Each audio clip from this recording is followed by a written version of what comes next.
Are we set? I think we are too, although it doesn't. Okay, we'll give it a try. Somebody can yell at me if I'll call to order the March 8th, 2016 meeting of the Placer County Board of Supervisors, and would you join me in a flag salute? I pledge allegiance to the flag of the United States of America and to the republic for which it stands, one nation, under God, indivisible, with liberty and justice for all. Thank you. Will the clerk please read the statement of our meeting procedures? Welcome to the Placer County Board of Supervisors meeting of Tuesday, March 8th, 2016. Agendas are available on the wall outside this meeting room. If you are here to speak on an issue not appearing on the agenda, you may do so during the public comment period. However, please note that the board is not permitted to take action on items addressed under public comment. All items on the agenda will be open for public comment before final action is taken. When you speak, clearly state your name for the record and be aware there is a 3-minute time limit per speaker. Keep in mind that the chairman has the discretion of limiting the total discussion time on any item. Please place all cell phones in silent mode. If you are hearing impaired, we have listening devices available. Thank you for your participation and cooperation. Thank you. Now is the time for a consent agenda. This is a list of items all to be considered under one motion, but the board will be happy to pull any items if anyone from the public requests, and Jennifer has the request to pull item 19A, correct? Yes, please. So we'll be Thank pulling you. that one. Are there any others that my colleagues would like to have pulled, or anyone from the audience? Seeing none. Is there a motion? No one in Tahoe is asking Oh, either. is there anyone from Tahoe who would like to have an item on consent pulled and discussed? It appears no. Been moved and seconded to approve the consent agenda with the removal of item 19A. Roll call, please. Euler? Duran? Yes. Holmes? Yes. Montgomery? Yes. Wygant? Yes. And item 19A, Treasurer Tax Collector. Yeah, thank you, Chairman. I've asked Janine Windishausen to come forward and just address this item a little bit. I think it's an agenda item that actually is some incredibly good news for small business here in Placer County, and also potentially for some of our friends at the smaller special districts. So I really wanted to take the opportunity to highlight this. So Janine, I'd love to turn this item over to you. Thank you. The request before you today is from Valley Vision to insert a Business Resiliency Initiative flyer into Placer County business licenses. I know all of you are familiar with Valley Vision, but just by way of a little background, Valley Vision was established about 20 years ago, and they focus upon business, community needs, and the environment with an emphasis on the intersection of these 3 areas and finding ways to stimulate growth from a regional perspective. And so as part of that, they have recently developed the Business Resiliency Initiative. Small businesses are a foundation of not just Placer County, but across the nation, and approximately 80% of the businesses in this region have 20 or fewer employees.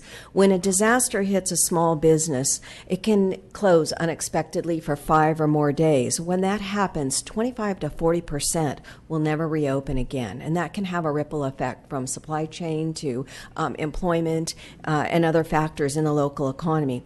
57% of businesses don't have a disaster plan. This area is particularly prone to drought, fire, floods, even something as small as a tree falling on a delivery truck for a mom and pop business can be devastating. So for that reason, Valley Vision has developed the Business Resiliency Initiative, and That initiative includes a toolkit that highlights existing best practices and online resources that small businesses can use to create disaster preparedness plans and increase their resiliency. This can be done on their own time, online, because we know that those involved in small businesses can have it can be very challenging to take the time to do this type of things. And so by including the importance of business resiliency in the flyer that's attached in your agenda in the business license renewal mailings, we can make small businesses more aware of what's available to them. I want to also mention that through the Empower program, we have 350 participating contractors in that program, and we have pushed this information out to them as well. On a final note, I want to mention that on March 17th at the Placer County Board of Realtors Association headquarters in Rockland, in the morning, Valley Vision is hosting a business resiliency workshop. And with that, I'd be glad to take your questions or comments. Jennifer. And I just want to tag on a little bit to what Janine had to say. You know, we're all, I think, very familiar with the sort of one-off instances of emergencies that we've seen here in Placer County, whether it's something like the 49 fire or other, flood or snow impacts. But this also will give an opportunity for sort of longer-term preparedness planning, not just disaster planning. So, for example, say you own a rafting company on the Truckee River, and because we've had 4 years of drought, you haven't been able to operate your rafting company. How do you plan for that? What can you do maybe to set up some alternative business models ahead of time that help you stay in business until we see those river flows again? And so when Meg Arnold from Valley Vision first came to me with this proposal, I said, such a great idea. Big businesses, as we know, have these plans in place, but small mom and pop businesses are working every day just to keep their doors open and to make payroll. So this is an opportunity for them to do something on their own time, free of charge, that is not just going to benefit them, but as Janine says, is going to benefit the whole supply chain, and frankly is going to benefit us at Placer County because we want to see our businesses stay in business and become more successful. So I really strongly encourage the board to move forward with this initiative. It's fairly simple process. We're going to insert a flyer in business license renewals and just try to be an asset, as we always are, to our business community. Thanks. And I'll actually just add, I don't remember the statistic, but from my economic development experience, the vast number of new jobs that are created by small businesses.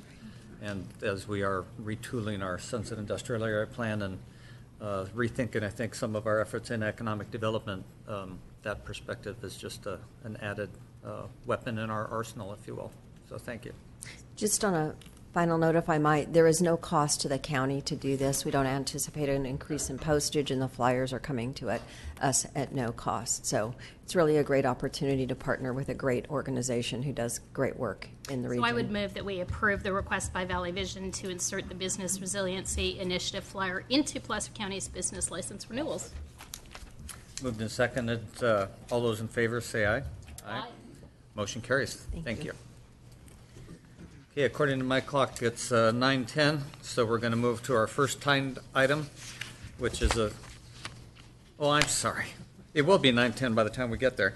I completely forgot with all of that. Public comment. This is the time when anyone from the public who could address the board on something that is not on the agenda. Keeping in mind we can take no action. Jack.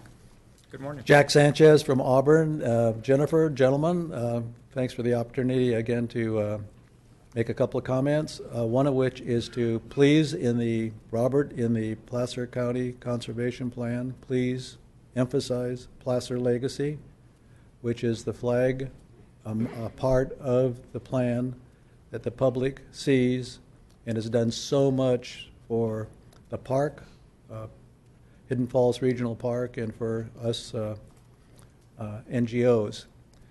Secondly, I would like to urge those of you who have monies at your disposal, many of you do, 3 of you do, I think. There's a great activity going on in our community led by Sarsis North Ravine Restoration Coordinator to restore North Ravine, which is a 4-mile tributary of the Auburn Ravine going into the Auburn Ravine right below Wise Powerhouse. And Robert Hain owns Pine Valley Ranch, and he is doing a meticulous and thorough restoration of that stream, which is the main tributary for endangered steelhead trout. And if you just want to see the quality of the work that he's doing, just drive by on Mount Vernon, the Mount Vernon Winery. He's working with the Taylor family and many, many other families to do a restoration. So keep him in mind if you have loose change in your pocket. Thank you so much. Thanks, Jay. Is there anyone else who'd like to address the board on something that's not on the agenda? Thanks. Good morning, Chairman Wygant, Supervisors. My name is Brett Wood. I'm your purchasing manager, and I wanted to take just a moment today to advise you that 1 week from Wednesday, we're hosting a procurement open house at the FAB building, where we're giving an opportunity for members of the county to, both within our organization and any members of the public that wanted to attend, an opportunity to meet a few of the vendors that we work with, as well as attend a few mini training sessions to understand how the county does business. Wanted to bring that to your attention, and thank you for your support. Thank you. Anyone else? My name's Robin Enos. I'm a citizen of Newcastle. Mr. Holmes, the rest of the board, thank you. It's real basic. Newcastle has been trying to put up a firehouse for the last almost 3 years. We seem to run into snags. Our chairman of the board, he's almost at home half the time with his head in his hands, wanting to cry because he can't seem to get anything done. I realize there's a lot of issues from the county to the state to the federal, whatever it takes. But what my problem is as we look around, we see a $22 million animal shelter being built, almost completed. We see Panera's restaurant is completed. We see Smart and Final is completed. All of those are falling well under probably about a year. We've been at it for, like I say, almost 3 years going through this process. This is a public safety building. I don't understand how these kind of things can happen in this day and age. It doesn't make sense. And I realize that we're strapped for money, but we put a Measure B in place for a reason. We have a Measure F that brings us money. So we have the money. We have a loan in place with the county. But for the life of me, and many others in Newcastle, we cannot figure out why this is being delayed. So what I'm requesting is, I know you can't give an answer, but I'd sure like to see the Board of Supervisors work on this problem and help us get this thing done, preferably this year. Okay? That's where I stand. That's my thing. Okay? Thank you. Thank you.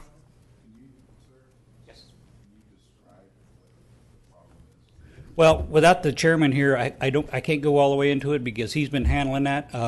Myself and other board members now are starting to dig into what the problem are. We want to meet with him and get the paper laid out so we can see where some of the issues are to get this thing resolved. It seems like every time we have a board meeting, when he comes in, he will explain what he's done. He's gone and we had to have a permit. Let's take to remove the trees. So we get a permit for the trees, and then there's another issue, and it's always seems like there's one more permit after another. I think we've probably put about $120,000 into this thing, and we're still not one tree has been removed, not one shovel of dirt has been put in that hole. So, Thank you. Robert? Would it be helpful if I set up a meeting with our county planning staff and you, so you'd have a better understanding of what's going on? Yeah, anything to help us get to the bottom of this and get it done. I mean, I'll talk to anybody to get this done. All right, good. Thanks. Thank you. Thank you. Okay. Anyone else here who'd like to address the board on something not on the agenda? Seeing none, I'll go to our Tahoe setting. Good morning, Ellie Waller, Tahoe Vista resident. I had sent each of you a request to pull 13A. I was reassured that it wouldn't affect the requirement for affordable housing on that specific project. It was tabled at your recent Planning Commission meeting. That said, I am still requesting that maybe this item be agendized for Tahoe-specific affordable housing mitigation at your next meeting in Tahoe to discuss how much money is in the coffers for affordable housing based on mitigations collected so far, and when units may be on the ground. As I detailed in my comment, there are lots of projects and no units. I'd also like to comment, I understand that the Village at Squaw Valley final documentation is going to be coming out soon. At your January meeting, I requested that there be time between each of the different Tahoe items coming out. We know that North Star Master Plan has got to be coming back, Martis Valley West, Brockway Campground, Tahoe Basin Area Plan, which includes the Tahoe City Lodge. All of these have some complexity, and I'm asking whether it be an NOP, Notice of Preparation, an environmental review, or a final environmental review document, that they all be a minimum of 45 days so the public has time to provide you comprehensive public comment. And I'm also asking that possibly you direct staff to pull together a table with each of these with the proposed assumpted date of when these are going to come out, so you, as well as the public and all the agencies that comment on these things, have an idea how to staff for them, and that there be a minimum of 2 weeks between each of them. Thank you very much for the opportunity to comment here in Tahoe. Thank you. Is there anyone else up there, Ellie, that I don't see anyone? Nobody else this morning. Thank you very much. Thank you. Thank you for your comments.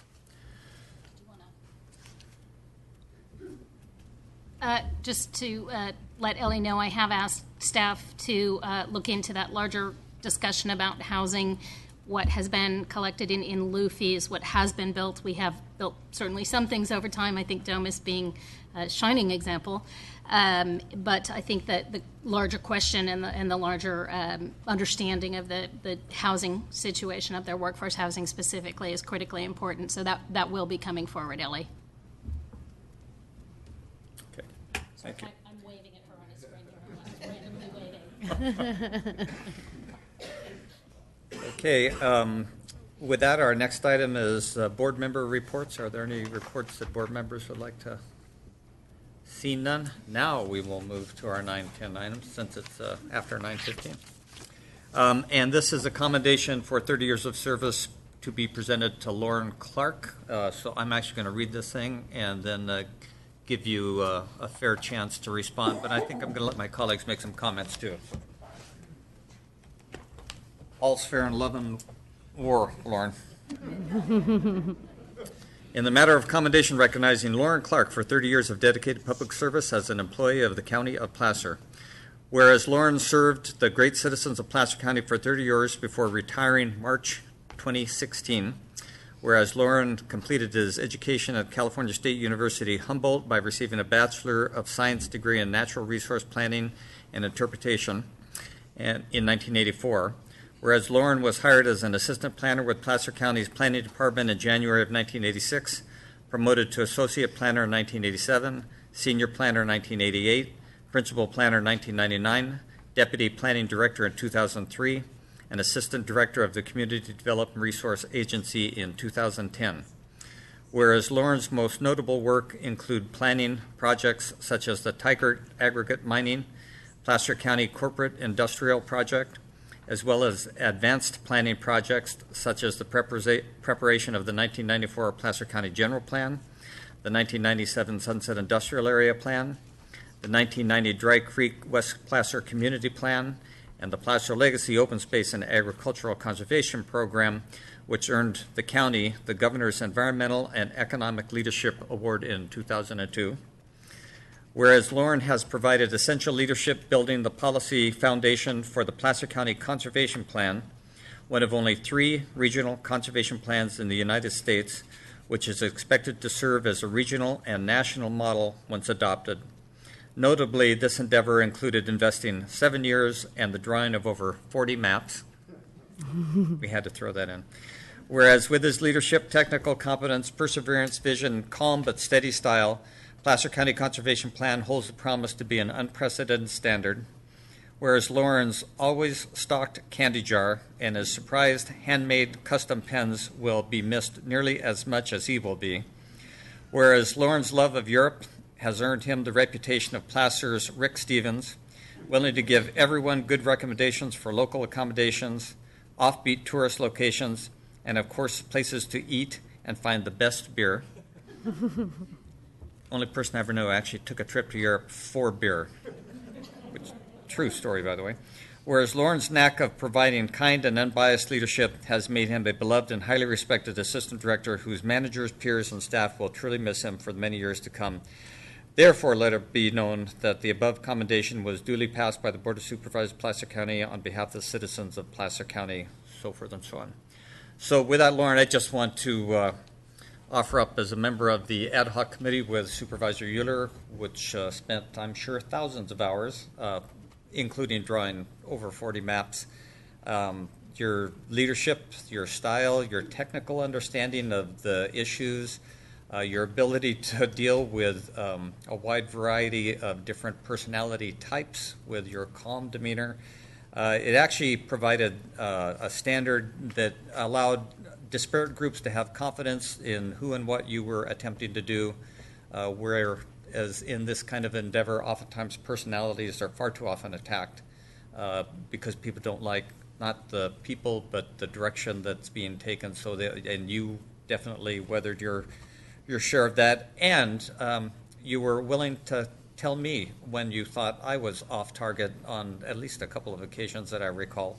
So I greatly appreciate that because I need that from time to time, and you did it with insight, but with a key focus on trying to achieve the greater outcome. And I'm sure, whereas we're on the cusp, as we heard last meeting, of completing something that is unprecedented with the Placer County Conservation Plan, it literally wouldn't have been possible without your participation and leadership in that. And I don't know if anybody wants to say anything now so that Lauren has a... All right, we're going to do it the traditional way. So the last word will go to the students. Last word, that's a temptation.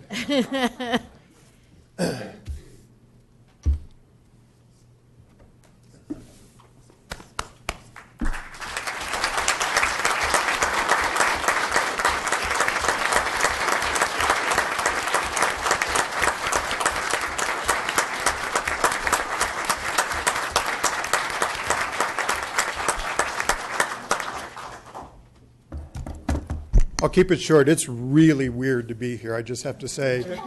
All the times I've sat there or stood here or sat there or been in the back, it was for very, very different reasons. So to be here this morning for this particular reason it's just very strange. So again, thank you very much for this honor. It's very much appreciated.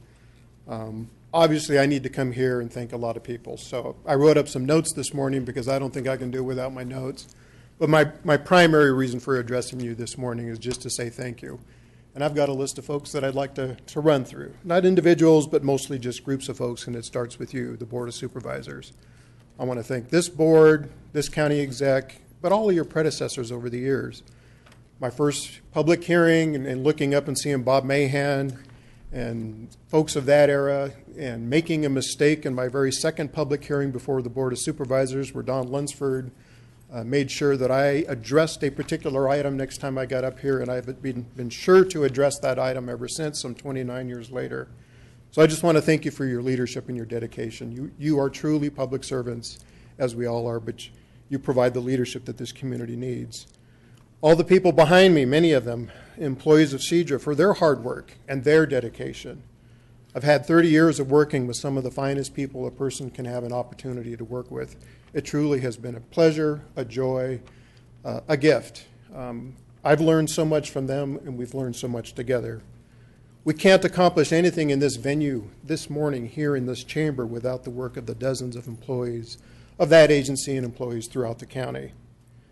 I want to say thank you to all the close friends, both CEDRA and elsewhere, but mostly within CEDRA, that helped prop me up over the years. Many, many times we have to rely on friends in sort of a discreet and trusted setting. In particular, I need to note the so-called circle of trust, which is actually a beer cap in this particular case.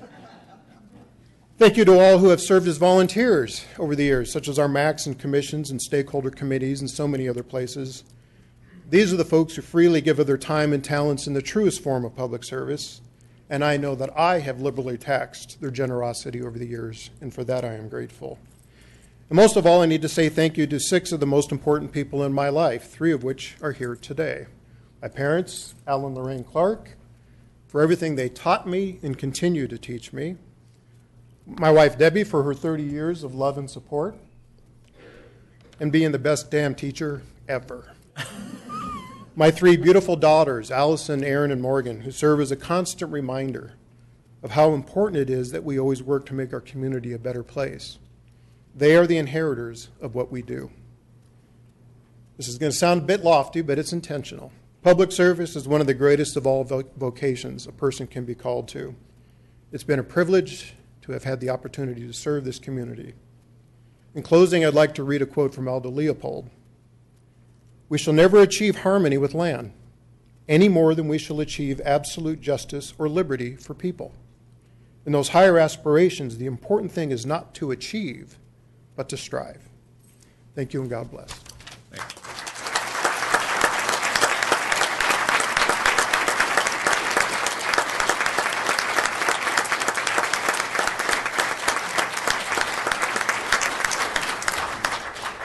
Okay, now it's our turn. Jim? Lauren, I just want to thank you for being able to communicate to me some of the issues, particularly the Placer County Conservation Plan. You've been able to explain it to me very succinctly, where I got a good grasp of it. Couldn't have done that without your help. I want to apologize for all the time you had to spend with my colleagues at CCP. I knew that had to be trying. But I want to say, in the next 50 years, as we move forward in Placer County, the work that you have done will be a legacy for you in Placer County, and it will not be forgotten. So I just want to thank you, and I wish you well. And I don't know if that's the last time I'll see you in a suit jacket, but I just wish you well in your retirement. I almost put on jeans this morning to make the point. Thank you. Jennifer? Lauren, I just can't express how much I appreciate all the insight, advice, good counsel, occasional, pull back on the reins that you've given me over the time that we've served together. But more importantly, I just want to express the fact that long before I was a county supervisor, I actually saw you in some planning stuff going on in my community. And I was so impressed by your knowledge, by your capacity to explain very, very complex issues to those of us in the community who didn't even know what CEQA was or how you became part of the process. And that's an invaluable thing. I mean, you talk about public servants. To me, you are the penultimate public servant. You gave it your all the time. I know that when I made phone calls to you after 5 o'clock, you were there to answer them and to answer my questions, no matter how germane or silly. And I think that's really the hallmark of a public servant, someone who is willing to go above and beyond at all times of the night and day. In addition to that, the work that you do, with our partnerships like the Placer Land Trust and the passion you have for protecting Placer County lands, agricultural lands, forested lands, park lands, that's just so critically important. But I think most of all, I see so many of your compatriots here in the audience today, and I think that just speaks volumes. You're a touchstone of common sense, of good advice. You're ethical, you're moral, you tell us when we're on the wrong path, and for that and so much else, I will miss you. Best of luck in everything. One of the lessons you learned very early on in your career is there is no such thing as a silly question from a Board of Supervisors. Oh, I'm sure I had a few. Thank you. Kurt? Yeah, I guess I should. First of all, Mr. and Mrs. Clark, heck of a job. Yeah, good work. Heck of a job. I want you to know your young man here brought credit on you every day. He's a great guy. You had no idea when I got back on the board what you were going to be stuck with. 9 years of having to deal with me on that PCCP, and my colleagues can certainly empathize with you having to deal with me for that period of time.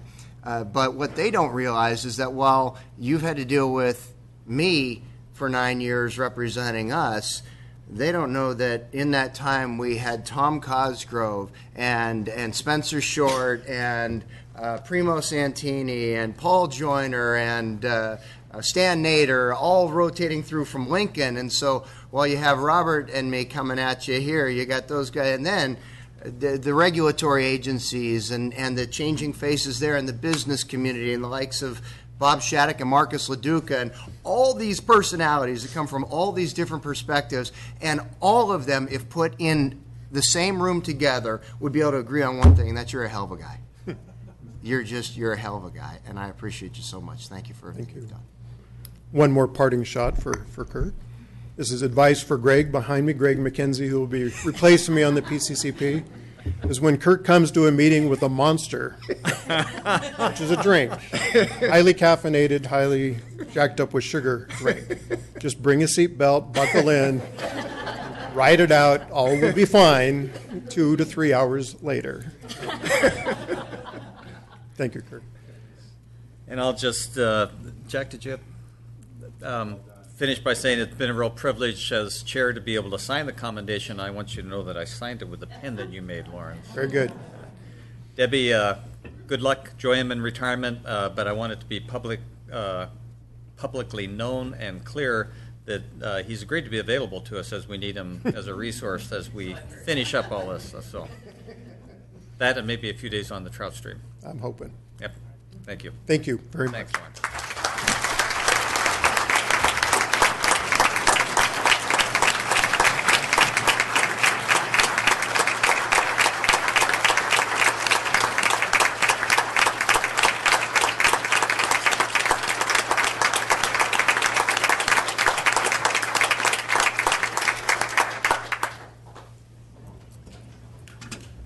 Now we're going to file out for beer now. Headed down to knee deep, right, Lauren? Okay, we'll now take up our first department item, which is Health and Human Services. Item 4, Mental Health Act Plan Annual Update. Maureen. Good morning, Mr. morning. Chairman, members of the board. So I come before you to request for you to adopt the 1516 Placer County Mental Health Services Act Annual Plan Update and Expenditure Plan.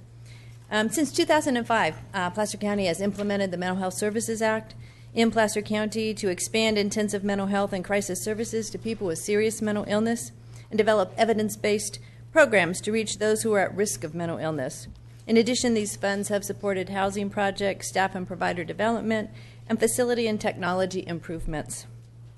So just to highlight just a few things, we've had great outcomes with our intensive outpatient services, reducing homelessness by 53% and reducing jail days by 48%. In addition, we've supported permanent supportive housing for 17 people, and we are now looking for funding a 15 to 20 apartment unit to serve people with serious mental illness who are in our full service partnership program.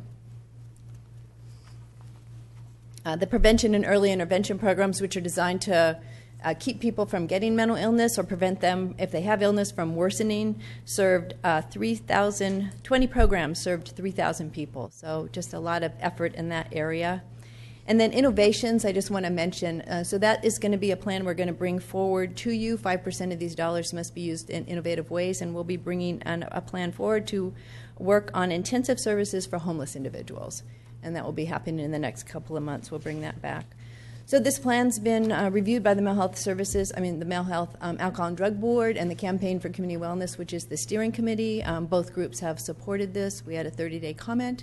I received no comments about the plan as written. So with that, I would just recommend approval of this plan. Thanks, Maureen. Jim. Thank you, Maureen. The new plan focus on the intensive services for homeless individuals, does that mean that they suffer from mental illness? So innovation doesn't, they would have to have some mental illness. It doesn't mean that they would have to have serious mental illness. So it'll be a little bit broader than that. And our innovation will be the development of a plan that will actually help with case management and support for people that have a mental illness to get housing. All right, thank you. Jennifer. Maureen, I want to thank you for you and all your fellow workers for all the effort that you've put into this, not just this year, but years past. And I think Placer County has taken a really strong and innovative approach to trying to deal with the issues of mental health. I only wish we had 3 times as much money to get things accomplished. We often hear that government does not use money wisely. I think the way we manage and spend this money, particularly our private partnerships, is an example of government doing really great work on a shoestring budget. It seems like really big numbers, but they are small numbers compared to the magnitude of the problem that face us. So thank you, Thank you. and everybody at Health and Human Services and our private partners for the work you do on this. Thank you. Okay, pleasure of the board. Moved by Holmes and Jack. Did you second that? Yeah. Second by Jack. All those in favor say aye. Aye. Opposed? Motion carries. Thank you, Maureen. Thank you. Our next department item is the North Lake Tahoe Resort Association contract amendment and capital project recommendation. Jennifer. Yes, thank you, Mr. Chair, members of the board. Jennifer Merchant with the County Executive Office. Happy to see you this morning, and a wonderful send-off to a wonderful staff person, Lauren Clark. It was great to be a part of that. So I have before you today an amended 2015-16 contract, scope of work, and budget for your consideration that will allocate $1,042,584 in transient occupancy tax funds to the North Lake Tahoe Resort Association for the promotion of tourism and implementation of visitor-serving capital projects and transit operations in eastern Placer County. The Resort Association's Board of Directors voted unanimously on March 2nd to approve the amended contract scope of work and budget. The amendment amount includes Placer County TOT revenue collected in excess of that budgeted in a total amount of $416,298 and Resort Association fund balance from previous fiscal years in the amount of $626,286. The total recommended contract amount will fund direct marketing, program research, transit services, and various capital projects as mentioned. In order to provide the agreed-upon services, the amended contract budget allocates funds to the following resource categories: $811,054 for capital project implementation. That's part of the funding that will go toward the projects I will discuss under the next item. $125,500 for marketing, $91,030 for transportation programs and services, and $15,000 for temporary accounting services. That concludes my prepared remarks, and I'm happy to answer any questions you may have. I do know that Sandy Evans Hall, CEO and Executive Director of the Resort Association, is in attendance today and would be available should you have any questions. And I also understand perhaps on that screen there, their Chief Financial Officer, maybe he's not popped up yet, Al Priester, is available should you have any questions of the financial nature. So we have a full complement of staff from the Resort Association as well as the county. Happy to answer any questions. Thanks, Jennifer. He's an accountant. Careful. Jennifer.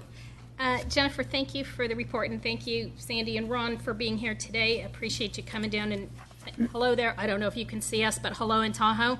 Take your tie off, please.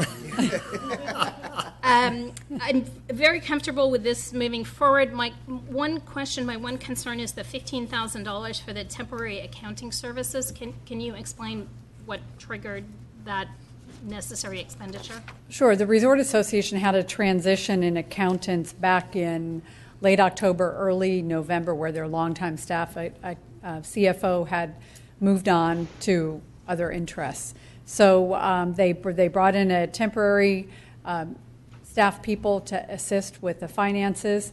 It turned out to be Al Priester, their current CFO. As he got into the books, it was pretty clear that nothing was very clear.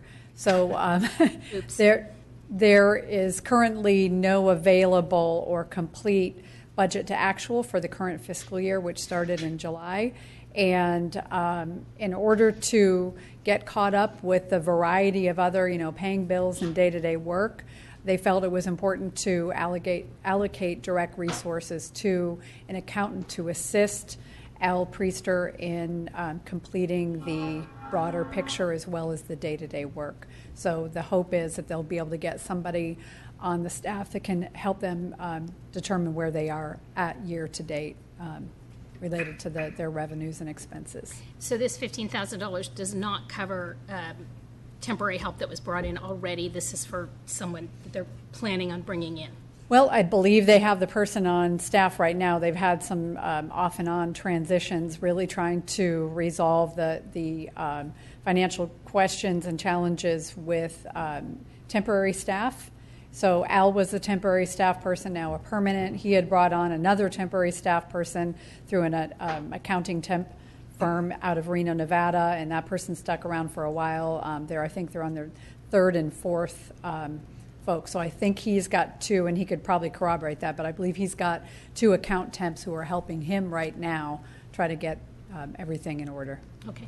Al, if you wouldn't mind clarifying that would be really helpful. Certainly. Jennifer quantified everything pretty well. What was missing was a little bit about staff had left early in July of the year and had acted in a temporary capacity for about 2 weeks. So all told, there were about 3 months that were vacant of the two normal people doing the day-to-day accounting work. My analysis in terms of trying to catch up indicated that we would need about 300 hours of extra time spent on catching up, and we're about halfway through that now, little under half. We currently have two temporaries. One of the temporaries is interested in taking the position on a full-time basis. The other temporary is just that, temporary, and as soon as this project is finished, they'll go on their way. We're hoping that this whole process will be completed in the next 3 to 4 weeks. With any luck, if everybody stays in place, I believe that we will have budget versus actual for the fiscal year by the Finance Committee meeting, which is slated to be at the end of the month. Thank you. And are you confident that this, or reasonably confident, understand we can't predict the future, but are you reasonably confident that this $15,000 will be able to get us to a better understanding of where the Resort Association is year to date? Correct. Okay. Thank you. Thank you. Jack? No, I just wanted to say that the audit committee discussed this also in conjunction with the review of its last audit. And one of the recommendations would be to provide whatever help that we could to assist them to keep their books and records up to date in order, because, how you enter things on a daily basis affects the ultimate outcome of an audit. So that's important. Good. Okay, anyone from the public like to address this item? Seeing none, what is... Oh, I'm sorry. Hi, Sandy. Well, I'm really grateful that you're giving us another opportunity to come before you, and I apologize for not being able to have this completed in February. We did find, through this transition that we had some numbers that were not quite aligning with our audit from last July. And so once Al had brought that to my attention, we immediately brought it to the county's attention, and we said we really need to re-resurrect this number. So we had done that. We got the agreement on all parties that the actual number that we had originally thought was owed to the county was incorrect, and we have resolved that. So we are looking forward to continuing to be of service to all of you, as well as to the citizens and the businesses of North Lake Tahoe. And we're very grateful for your opportunity to do this again, kind of for the redo. Anyone else like to address this item? Seeing none, I'll bring it back to the board. Move approval? Motion Montgomery, second Holmes. All those in favor say aye. Aye. Opposed? Motion carries. And the second part, B, is the capital project list recommendation. Yes, and there are a lot of projects on the list, but I'll try to run through it quickly because I know a lot of the backup is in your packet. So the recommended expenditure of $2,203,500 in transient occupancy tax funds will provide funding for 11 projects. I'll roll through them quickly here. Truckee River Trail Restoration, it's the second part of a project that's being completed by the Tahoe City PUD in the amount of $576,000. Truckee River Access Trail Environmental Document, project being completed by our Department of Public Works and Facilities in the amount of $500,000. Tahoe City Mobility Improvements Environmental Document, again by our Department of Public Works and Facilities in the amount of $300,000. Tahoe City Ice Rink, $300,000 toward the Tahoe City Public Utility District. There's a potential to put that on the Tahoe City Golf Course, which is purchased in part with Placer County TOT funds. Squaw Valley Bike Trail and Staging Area Rehabilitation, $246,500. That's our Facilities Department. North Tahoe Shared Use and Trail Environmental Document. That's bringing the existing trail from where it will be ending soon in Cedar Flat and looking at the analysis all the way through Tahoe Vista, $150,000. Water Trail Wayfinding Interpretive Signage, Phase 2, project $25,000, and that is signage specifically for people using our lakeshore amenities for kayaking, paddleboarding, etc. Martis Valley Trail segments 1B, 2, 3A, and 3B, design and construction, $25,000, and I know that number seems awfully low. It's because we've been working with North Star CSD on exchanging some federal CMAQ dollars, so we're really putting them all toward one project and the TOT dollars toward another project, so it makes more sense as far as implementation goes, streamlines that. Solar-powered message boards, Squaw Valley and Alpine Meadows County Roads, $10,000 for the share of that project. And last but not least, Historic Donner Summit Gateway Welcome and signage and visitor kiosk, $6,000, again, part of a larger project. As I mentioned, the more detailed project descriptions are included in the staff report. So in the interest of time, I'm happy to conclude my remarks and happy to also answer any questions. Thanks. Questions? Jennifer. Love the project list. I love that it's really sort of throughout the region instead of focused on one particular area, but really it's projects everywhere throughout the region. I'm going to just reiterate the bus shelter piece that would love to see more bus shelters built, more than one a year. I think we have a real need for those bus shelters, and I would love in future years to see more funding put toward actual construction of bus shelters. It's a real concern that I hear from our riders that our bus shelters, the few we have that are newly constructed, are awesome, but we have either some fairly old, a little bit scary looking falling down bus shelters or no bus shelters at all in many cases. And so I'd love for additional focus on that transit piece. Thank you, and I would like to respond to that. There was actually an initial request for 2 bus shelters, and the committee recommended 1 because there was such a wide variety of projects, and we were really trying to figure out the priorities. So that second shelter will be funded likely this year with other funding, so we will get the 2 we initially had planned for, just looking at other funding for the second one. And those are the smart shelters that will have access to GPS information that can tell you when that next bus is coming. So. And I believe both in Kings Beach. Maybe one of them is in Tahoe City. Thank you. Thanks. Any other questions by board members or comments? Anyone from the public wish to address this? See none? Oh. There's one. You say seeing none? Seen. Thank you very much. You have to be quick around here. Hi, my name's Ron Trebus, and I work with the Resort Association and am fairly deeply involved with this process, and I really appreciate your consideration of this new process that we've been doing for the last 2 years, and that's a once-a-year consider all projects at the same time. And the reason we've moved from that, from our once a month process that we've been doing for the last 20 years. This is the 20th year of the Resort Association.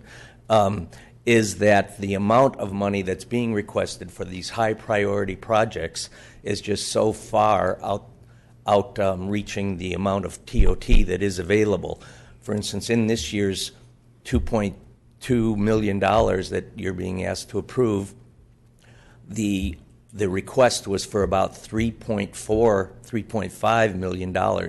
And so with this process, what I think we're able to do for the county and the Board of Supervisors is vet the priorities with the community and have the community and the various applicants understand why we're needing to ask more for matching funds from requests, as well as why we're selecting certain projects instead of all of them like it had appeared we were in the past. And consequently, when it comes forward to you, there's not a lot of people in the audience saying, you should have picked mine. And I think it's a great project that we're, a process that we're doing.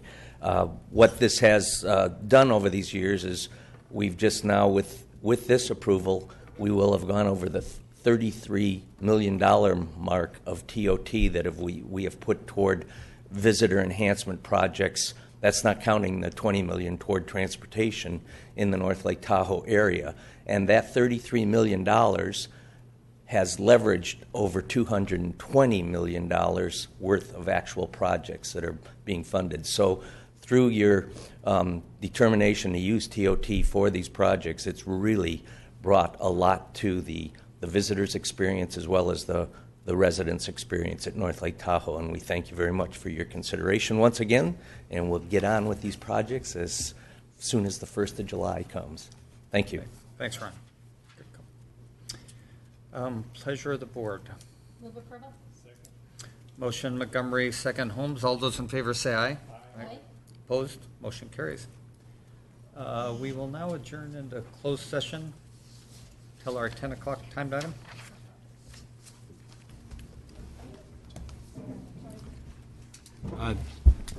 The board will now adjourn to closed session to discuss the closed session items set out on page 3 of the agenda, with the exception of the first item is existing litigation, California Clean Energy Committee versus County of Placer. That item's not ready for discussion and will not be discussed. With a conference with legal counsel, the board will discuss one item of workers' comp litigation and 2 items of anticipated litigation, and the board will also have a conference with its real property negotiators.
In closed session, as I mentioned in the report before adjourning, the board did not take up California Clean Energy Committee versus County of Placer. In the item of workers' compensation litigation, the board gave direction to counsel. In the item of anticipated litigation, for initiation of litigation, the board gave direction to counsel, and in the significant exposure to litigation, the board gave direction to counsel. Finally, the board met with its real property negotiators over the property at the Placer County Government Center, and the board gave direction to its real estate negotiation team. That concludes the closed session report. Thank you, Jerry. We'll now take up our 10 o'clock timed item, which is Public Works and Facilities, annexation of Morris property. And Kevin?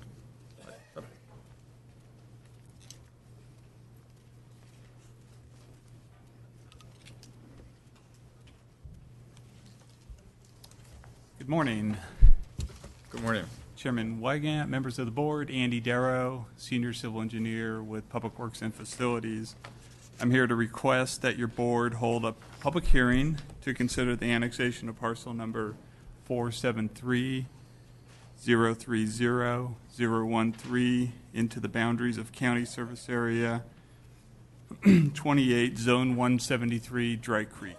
The property is located at 1791 Vineyard Road in Roseville. Matthew and Tracy Morris are requesting annexation of this 1.07 acre parcel in order to connect to public sewer.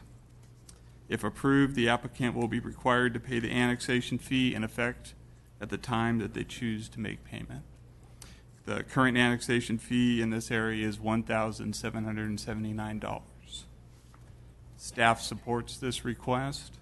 In order to move forward, I request that your board hold a public hearing, and at the end of the hearing, adopt the resolution and the staff report to annex this parcel into the boundaries of County Service Area 28, Zone 173, Dry Creek.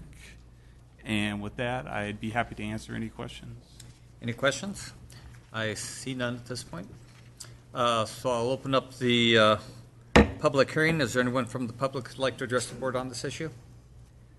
See none, I will close the public hearing and bring it back to the board for action. Second. Motion by Holmes, second by Montgomery. All those in favor say aye. Aye. Opposed? Motion carries. Thank you.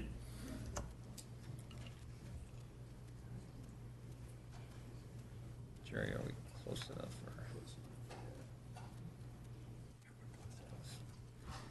Okay, we will now take up our 10:30 timed item, which is Community Development Resources Agency and Public Works and Facilities. With regards to the homeless shelter, we will consider an extension of time to the temporary conditional use permit for the existing shelter in North Auburn, and also a site agreement with Right Hand Auburn. So Jerry, are you going to kick this off? Yep.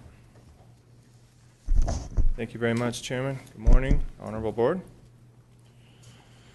As outlined in your staff report, the action requested for your consideration this morning is twofold. The first item would be a request for an extension of time of an existing temporary conditional use permit. Another request is for the direction, your board's direction, on a zoning text amendment which could expand the list of zone districts that would allow for homeless shelters across the county. I'd like to note that you've all received a packet of email correspondence. Much of the correspondence is part of an ongoing dialogue about homeless issues in North Auburn. However, a few of the recent emails are specific to today's hearing, and I'll try to address those in my presentation. On February 3rd of 2015, your board took action to approve a temporary conditional use permit to allow for an emergency shelter to be located within the Placer County Government Center for a period of 1 year. So the shelter is outlined in yellow here. It's in the southern portion of the Placer County Government Center in one of the old barracks buildings. It took a while to convert the old barracks building to a functioning shelter, so it didn't actually become operational until June of 2015. The use permit was then modified in August 2015 to expand the hours of operation and also the bedding capacity within the shelter. At the original hearing for the temporary, or I'll call it TCUP, and again at the subsequent hearing to modify the TCUP, staff was directed to search for a permanent location for the shelter while the temporary shelter could serve an interim need for the community. As explained by Health and Human Services in their February 9th, 2016 staff report to your board, as many as 25 potential locations were reviewed in the North Auburn area. Each of these sites has its own set of challenges, including zoning, adjacent land uses, proximity to services, and development costs.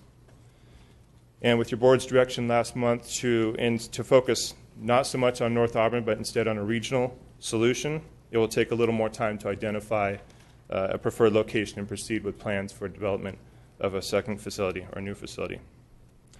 The existing term of the TCUP expires at the end of this month, so we're coming up fast on that date.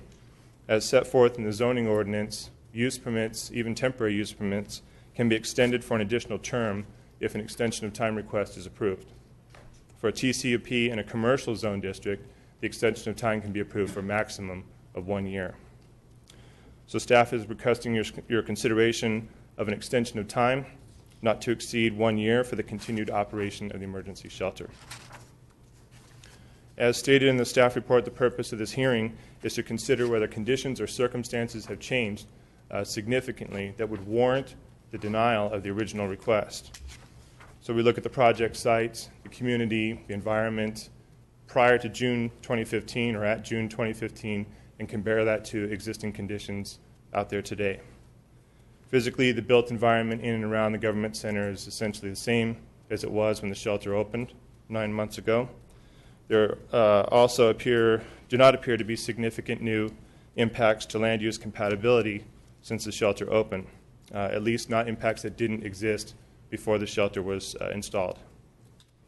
Recall that the shelter was initially proposed in response to the need to provide services to the chronically homeless in North Auburn. An example of previously existing conditions was a homeless encampment that was established on the lawn at the corner of 1st and A Avenue in the Government Center. Occupied by as many as 50 individuals at a time, that encampment stayed in place from 2014 to 2015. It was one of the primary reasons the shelter was open, but it was one of only many reasons. The Marbut study cites chronic and historic homeless conditions in Auburn. These conditions have existed for quite some time, and they appear to have grown in the past few years, while the shelter has only been open since June. As explained in the staff report, there appear to be many contributing factors to the concentration of homeless individuals in North Auburn. These factors are also cited by 2 of the public correspondence emails your board received just yesterday. These factors either predated the opening of the shelter or are beyond the scope of the shelter as a singular cause.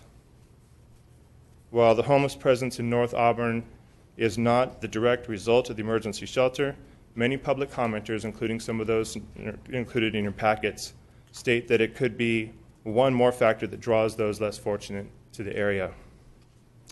But because the shelter has only been open for 9 months, there is no data available that demonstrates a definitive link between the opening of the shelter and a documented increase in the homeless population in the area.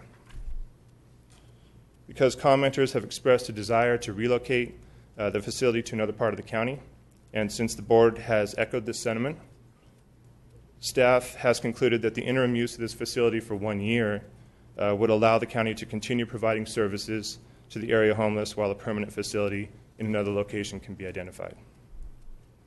Based on the analysis contained in the staff report, the chief finding of no change in conditions or circumstances that would be cause for denial can be made in the affirmative. This is because there's evidence that the growing homeless presence was the cause for and not the result of the emergency shelter. Accordingly, staff recommends your board take action to approve the TCUP extension of time request in order to continue providing services to the homeless while a search for a permanent regional location can be found. And this request would be subject to the conditions of approval and the findings that are contained in your staff report. The second item for your consideration stems from staff investigations into a permanent facility. Emergency shelters as a permanent use are only allowed in 1 residential zone district, that's residential multifamily. They're also allowed in a handful of general commercial zone districts, neighborhood commercial, general commercial, commercial plan development, and highway services. This zoning limitation presents a challenge when siting a permanent facility anywhere in the county. Of the 25 sites originally considered in North Auburn, only 4 are appropriately zoned. Following your board's direction to seek a regional solution, staff is finding that locations in the southern or western parts of the county appear to be equally challenged in terms of viable sites with appropriate current zoning. As the shelter can remain in place for at most 1 more year, your board may wish to consider to make other sites available through additional zoning. If that turns out to be the case, staff offers a proposed zoning text amendment for your consideration. As detailed in your staff report, additional zone districts for consideration include heavy commercial and industrial. Adding these to the list of districts that currently allow emergency shelters would be consistent with at least 2 other counties in the region. The timeline for potential emergency shelter zoning text amendment would be similar for other ZTAs that have been processed throughout the county. It would need to start with a planning commission workshop to present a first draft of the ordinance. Then, based on initial input, a revised draft would be circulated to all the county municipal advisory councils. We would only need to present those to MACs with heavy commercial or industrial zoning within their boundaries, but that's still the majority of the MACs across the county. After further revision and analysis, the ordinance would return to the Planning Commission for their recommendation to your board, and finally back to your board for action. And this process could take 6 to 9 months to complete, so it could be finalized within the permit term of the extension of time if it's approved. So in summary, the requests before you today are to determine the extension of time for temporary use permit categorically exempt, should you choose to approve it, to approve the extension of time for the temporary conditional use permit to allow the shelter to remain operational for 1 more year, and to provide direction to staff regarding a potential zoning text amendment which would allow for emergency shelters to be conditionally permitted uses within 2 or 3 additional zone districts. And that concludes my staff summary. I'm happy to answer any questions if you have any. Jim. Thank you, Jerry. I appreciate that. Appreciate meeting with me yesterday to discuss this staff report. In this page 3 of the staff report, you talk about that the homeless population is becoming concentrated in the Placer County Government Center for a number of reasons. One is in 2009, the Quartz Drive mini storage facility was constructed, resulting in the removal of more than a dozen homeless encampments. And then in 2014, the Timberline Project property owner initiated a response to remove dozens of homeless encampments in the 100-acre property immediately north of Bell Road. And that was initiated at my request because I went and talked to Mr. Harmon because I had a lot of concerns from residents in Deer Ridge about the population there. And continued development of smaller commercial properties in North Auburn area have eliminated other potential camping locations. So one could read this and think that the reason why we have more homeless people in the Placer County Government Center area is because property owners exercise their rights to develop their property. And I take issue with that. That doesn't make sense to me. And then, again, as a result, the staff has determined that based on review of the studies and evidence that the conditions or circumstances have not changed so significantly that they would have grounds for denying approval of the original application. I take issue with that as well. I happen to live out there, so I know what's going on out there. Goodwill has hired a security guard. Bel Air Market has hired a security guard. Wells Fargo Bank has hired a security guard. Wells Fargo Bank also took out all of their landscaping in the front of their building, which was one of their conditions of approval, and installed more lighting at their ATM. So when you drive up at night, it's all lit up now. You can see it. The Seventh-day Adventist churches quit feeding because, according to the pastor, they were feeding people that were coming from out of the area, so they stopped their feeding program. I know one nonprofit out there on Heritage Oaks that locks their doors now. And if any of the staff members need to go out to get something out of their car, they always send another staff member with them. Good friend of mine, Doug Rutherford, who owns the property next to Umpqua Bank, just 2 weeks ago tore down his little structure that was used for office space for a business that had been there because he got tired of coming down and kicking out homeless people. He had 3 sheriff's deputies out there 3 weeks ago. And I talked to him, and he said he was tired of this, and he just tore it down.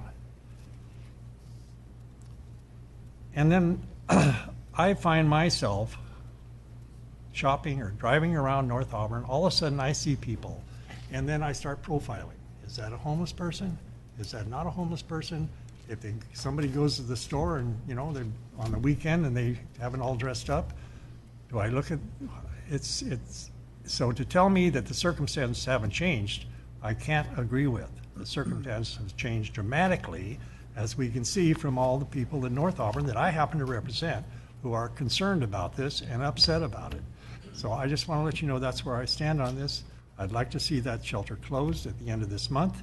If we're going to use that shelter at all, it should be for extreme weather conditions, rainstorms, freezing weather, or excessive heat operations. So anyhow, I just want to let you know that's where I stand on this. Thank you so much. Thank you. Jennifer. Thank you for the report, Terry, and thank you for Supervisor Holmes for your comments. I've heard many of those same concerns from members of the public. I took the opportunity to go back through my emails since 2009, and while I have certainly seen an increase in contacts from people about homelessness, I will tell you that back as early as my first month in this position, I was contacted by members of the North Auburn community concerned about homeless encampments. And so it is an existing problem. It's a problem that we've had for at least 7 years since I've been here. I think we probably all saw the article in the Auburn Journal and some of our other local newspapers last week. Similar articles in Sacramento, San Francisco, Palo Alto, my own community that I grew up in, stating that in response to AB 109 and Prop 47, we're seeing more behavior that we would deem inappropriate or criminal in our communities. And we really are seeing that. They are real impacts. I think the question becomes, is it the homeless that are driving that, or is it those two pieces of law in California? And I think it's a really difficult question to answer. My personal feeling is the homeless shelter is part of this larger discussion about crime, criminality, mental health in California, and that not only does the homeless shelter not drive that behavior, but it's an opportunity for us as a culture and a community to address some of those issues of mental health and criminality that we are seeing and we are very concerned about. So Supervisor Holmes and I see many of the same things. We hear many of the same complaints. I think we take a different perspective on, what are the steps to address what we all agree are really critically important issues that we address.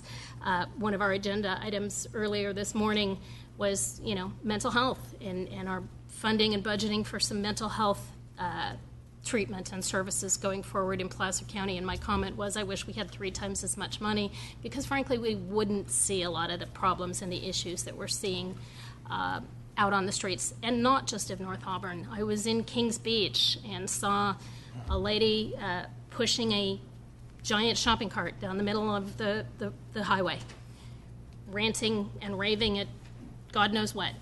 But I'm going to have to very respectfully disagree with Supervisor Holmes and say that I think keeping the shelter open is getting us towards the solution that we all feel that we need to get to.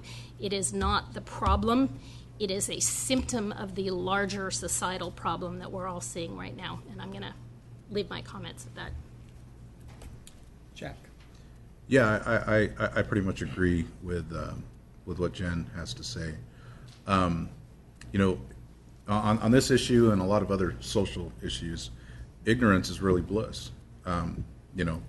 I disagree with the fact that people are trying to say that because we created a shelter, that crime is incurred in a magnet. It's created a magnet because the people that we created the shelter for are in the shelter at night, and they're not in the neighborhood's backyards. I mean, that's a fact. They can't be in 2 places at once. And when you rouse the homeless from one piece of property, where are they going to go? They're going to go to another piece of property, and if that piece of property happens to be the government center, then it is. Then that's very consistent and logical with what you're saying. I also agree that that for whatever reason this board decided to go ahead and not focus on an Auburn solution and wanted to encompass it in a greater regional solution, and that goes directly against what Dr. Marbut had said to us. You know, we hired this expert to go ahead and provide us a plan, and one of the things that he said point blank is that these folks in Auburn are from here and they're not going to want to go down in Roseville. The people in Roseville want to stay locally as well. Now the shelter, which means that changes the dynamic of this particular shelter and makes it more important. If North Auburn isn't an option, it becomes more important to have it because we're not looking in the Auburn area for one. I agree that there are options down in the valley, but I think those options you'll find you're going to find folks from Auburn aren't going to want to go down, be bused down to Roseville or the unincorporated area down in South Placer. But those are all things that we are yet to encumber. The issue with this particular shelter is right here, right now.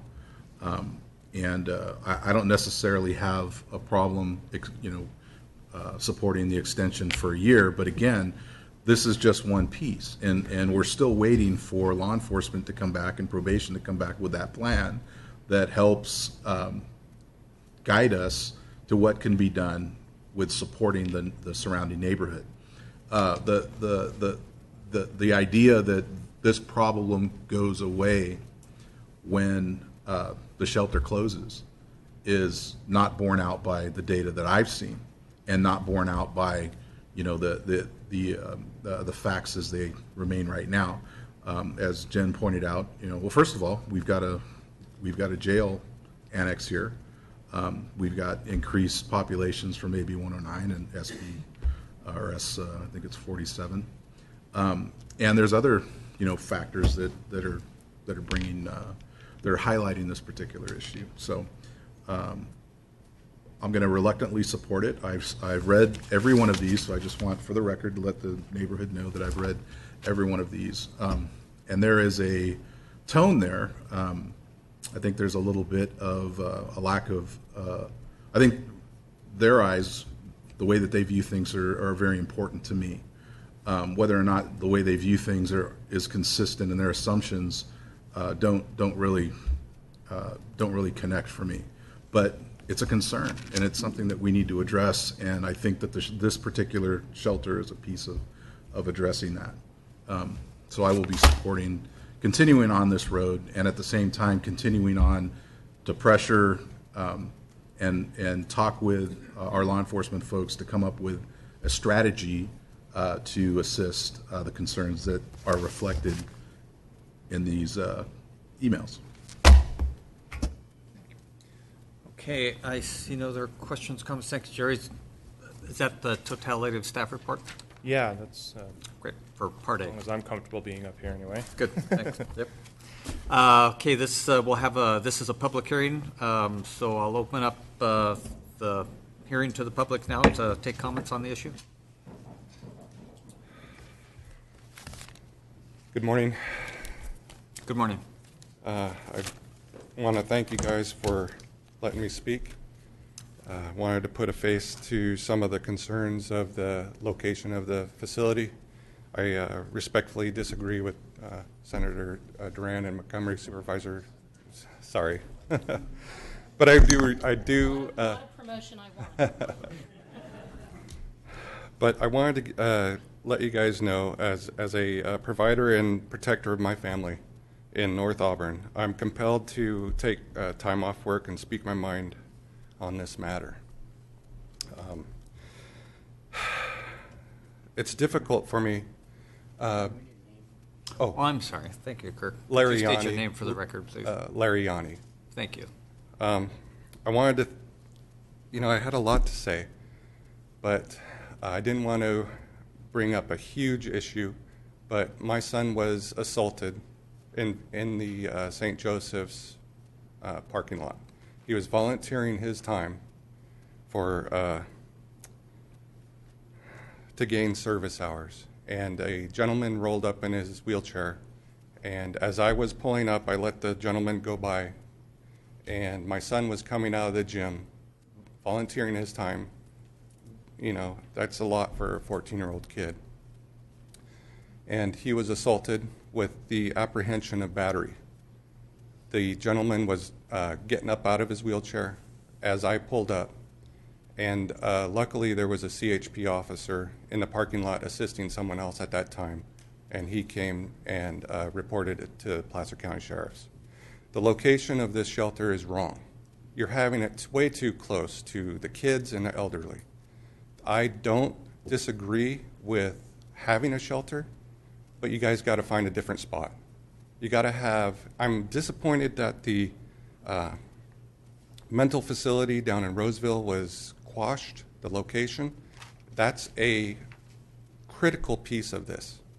You need to develop a well thought out plan and quit putting Band-Aids on it and quit putting kids in danger. I'm very upset with this happening to my son. So I disagree with extending it, but I don't disagree with helping these people because they do need help, but they need more help than what we're providing. I've lived in Auburn for 15 years, over 15 years, and I have never seen it this bad ever, and I've walked through the trails, I've taken my dogs through these open areas, never seen these camps, ever. There's needles, there's problems everywhere. We gotta fix it.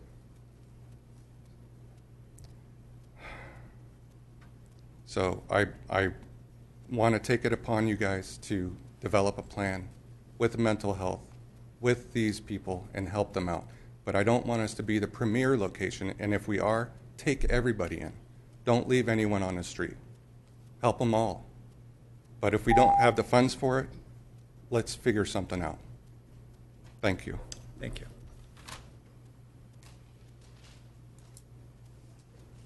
Hi, my name is Lisa Lindgren. I brought my daughter Brooke Lindgren today because I know I've referred to her several times on this occasion. I'm sorry, but Mr. Holmes, you have it right on the dot. We live on Atwood. We live right down the street from where that building is, where it was tore down because of the issues there.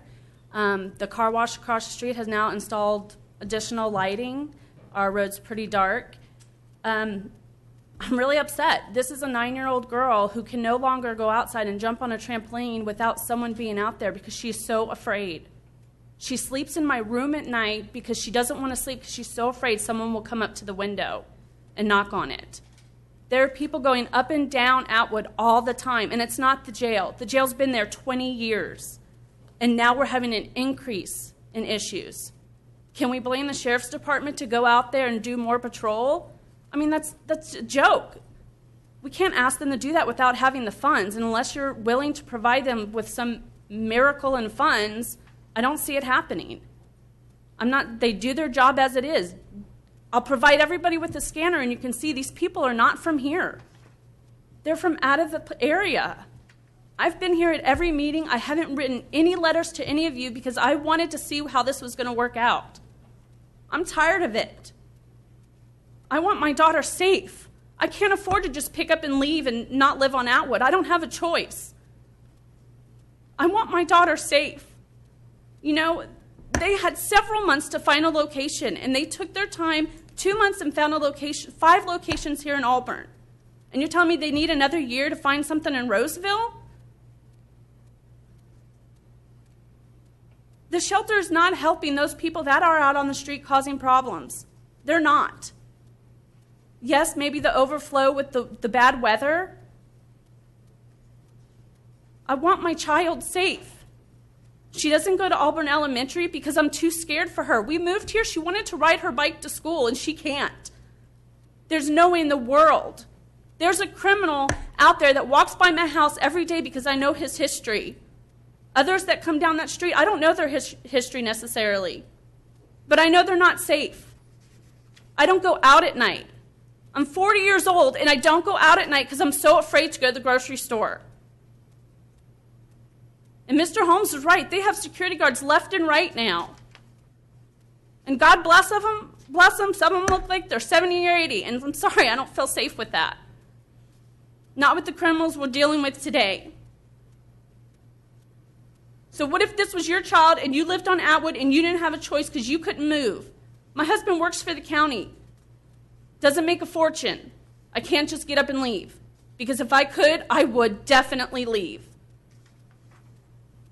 I am disappointed and so upset.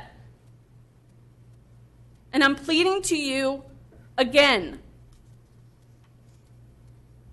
Move it or close it for the safety of my child.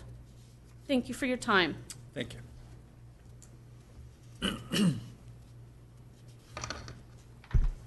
I'm Heather Ireland.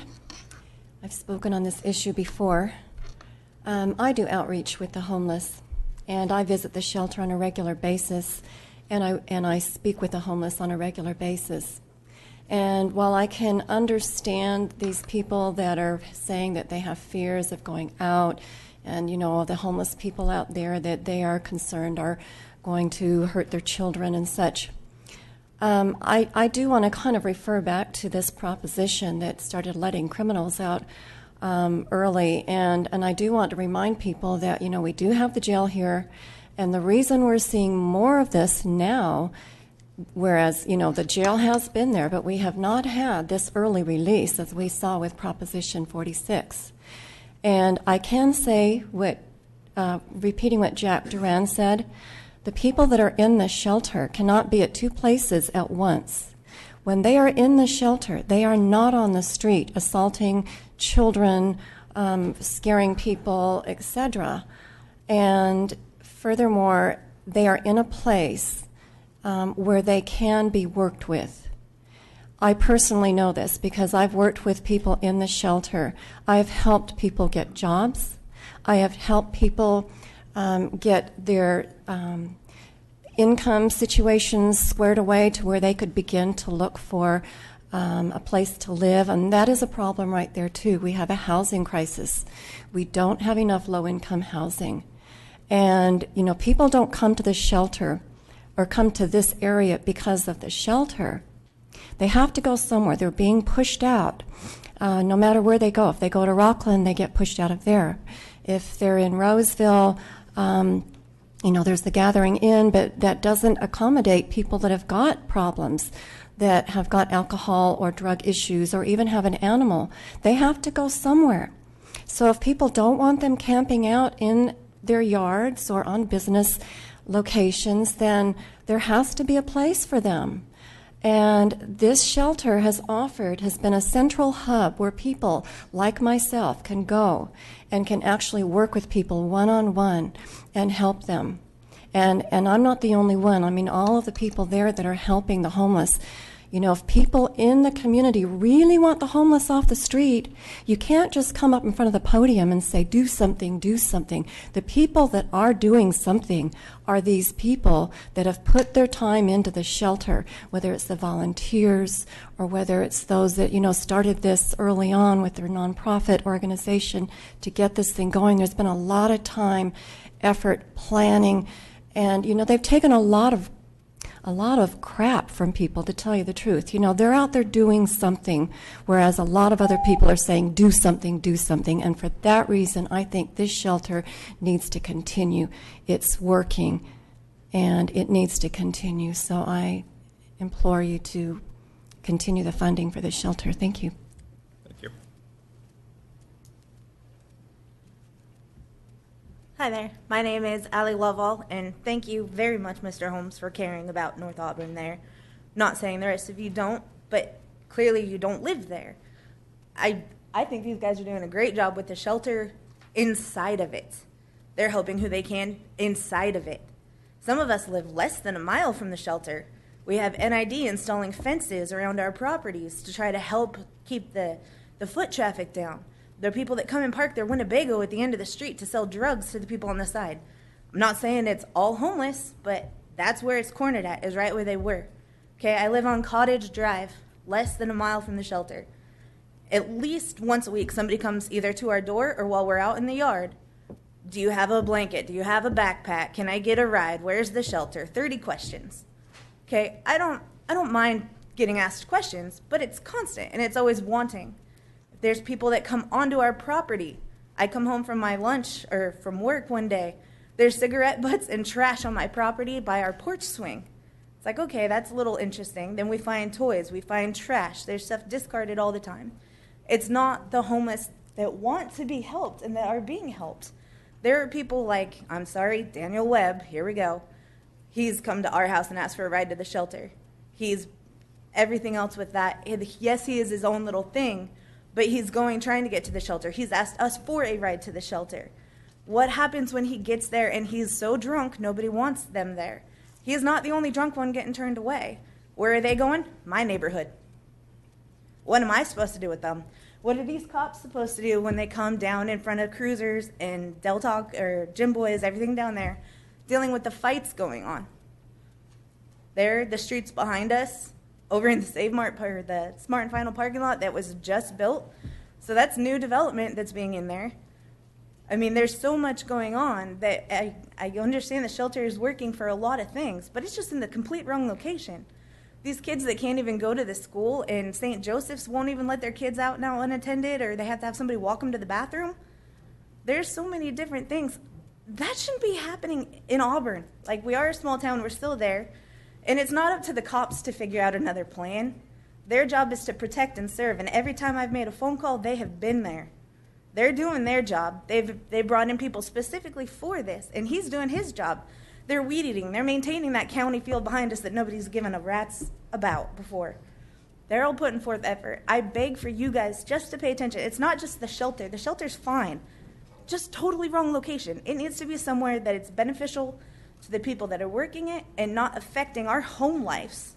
Because I don't think everybody realizes that that is a big deal. You come home, there's people up and down your street all day long. Okay, foot traffic, normal, right? But when they're going up and down and things become missing and gone, it's not the job of the sheriff's department to have to deal with that. So just please think about people that are living with this. Ma'am, I just want to clarify something. When I refer to the sheriff's office, I refer to this board having asked the sheriff's office and probation to come up with a plan to address the concerns, all right? It's not placing blame on the sheriff's office. I've talked to everybody that the single person that's out there that's assigned to North Auburn, and I'm fully prepared to consider whatever revenue, additional revenue that or additional funding that they need for an officer or whatever strategy that they propose for North Auburn. I think Supervisor Euler made the same request a couple of months ago as well. And that's what we're talking about. I want to be very clear on this. And I also want to be very clear on why we're looking at an additional year. The young lady that came up later or a few moments ago made reference that it's taking another year. Well, that occurred. We were heading down a path to locate the shelter in another place in North Auburn, or not in North Auburn, but in the Auburn area. But the board adopted a strategy to look to broader places, all right, which means, again, that we're not looking at the Auburn area. We're now looking at a different area. That in and of itself has exacerbated that problem, all right? Because, again, we spend a lot of time, talent, and resources on looking for places in Auburn, and now that has been taken off the table. So, I want to be specifically clear on this. That wasn't something that I really was thinking of. Yeah, Robert Marbut said that there was two locations, one that should be in Auburn, one that should be in Lower South Placer.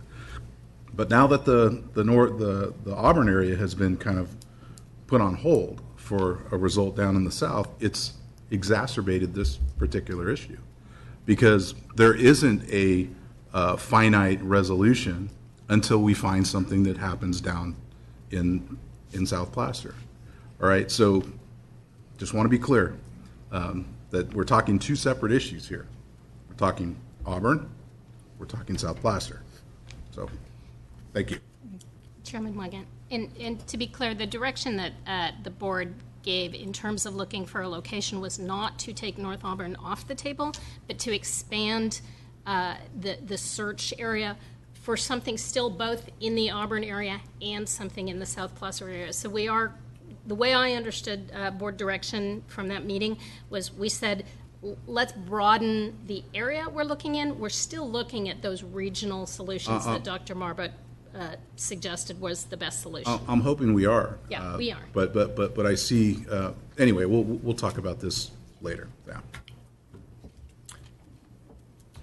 Hi, my name is Jason Smith. I'm the director of the Right Hand Auburn Shelter, and I wanted to clarify something regarding where the population that we're serving, where they're coming from.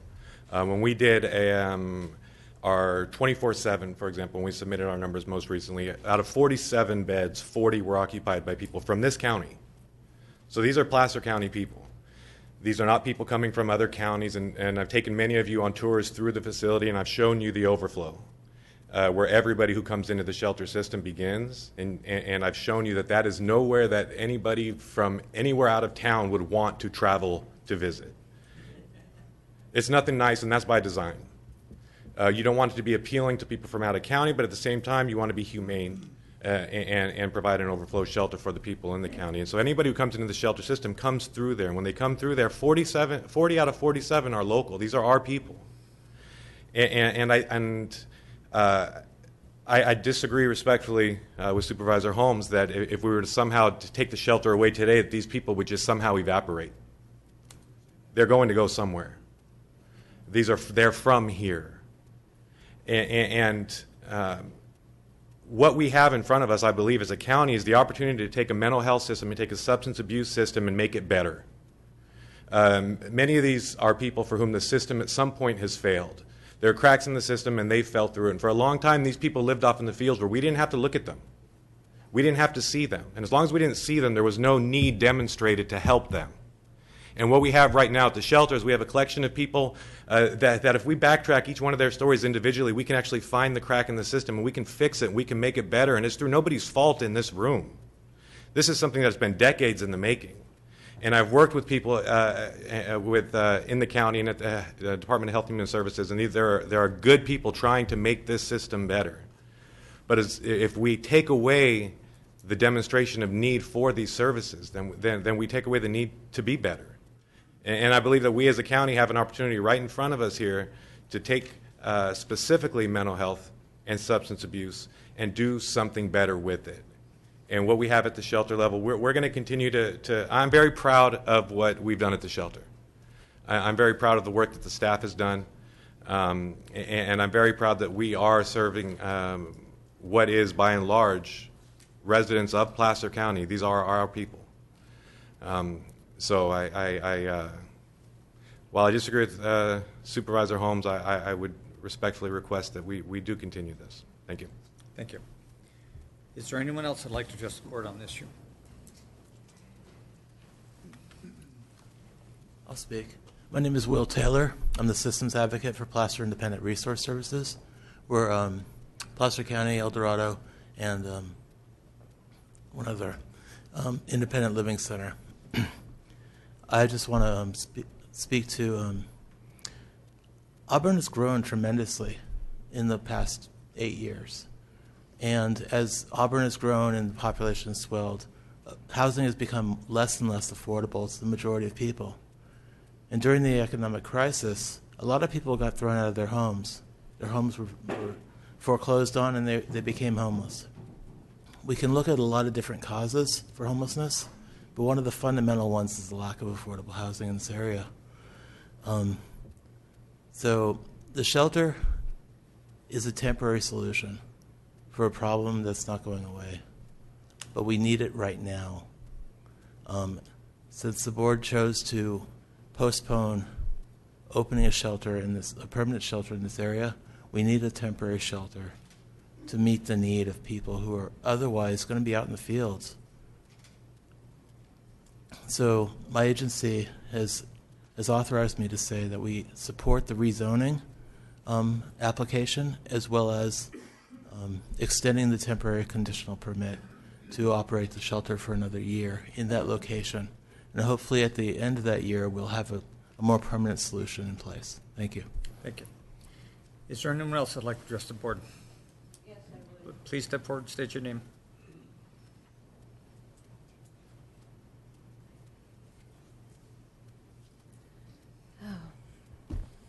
Thank you for having me here today.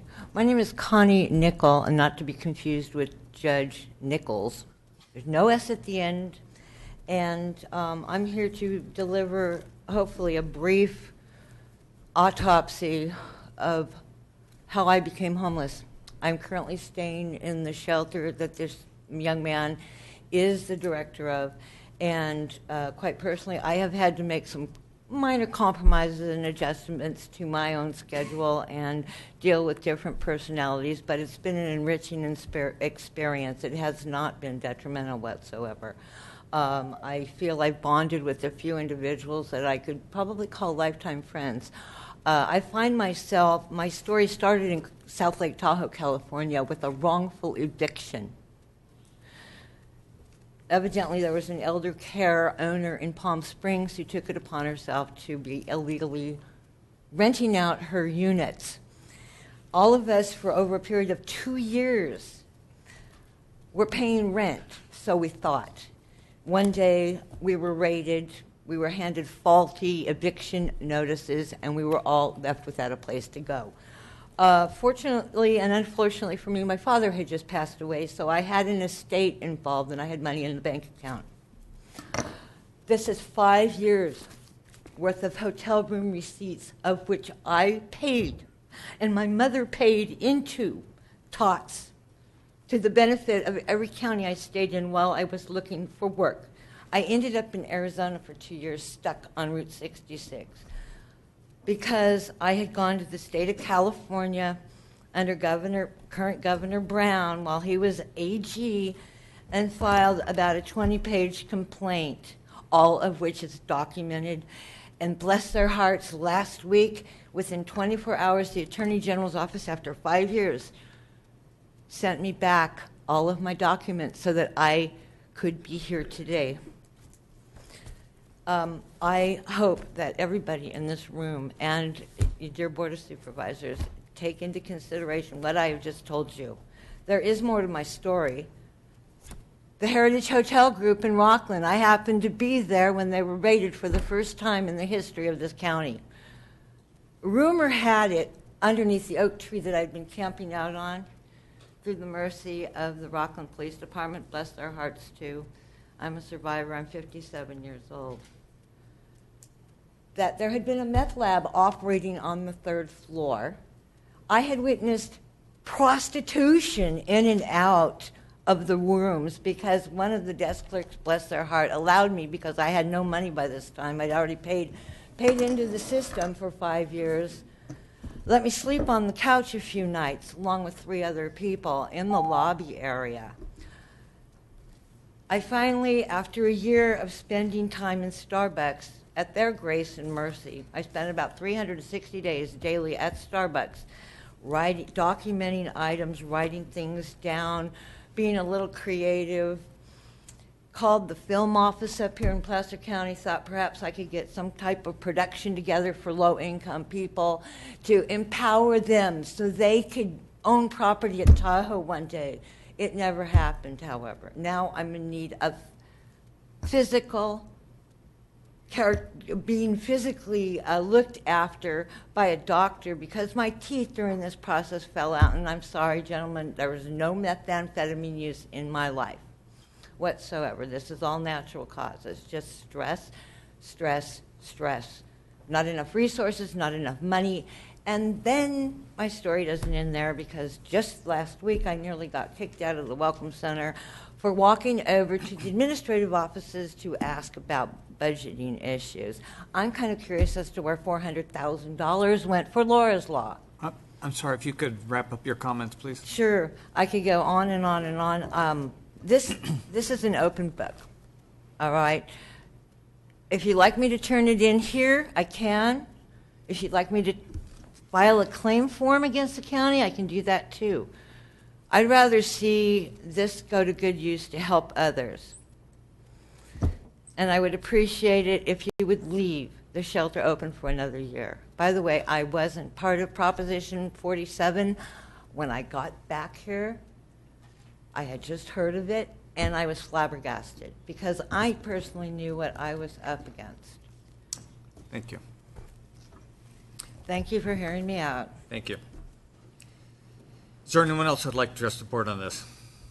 Please come forward and state your name.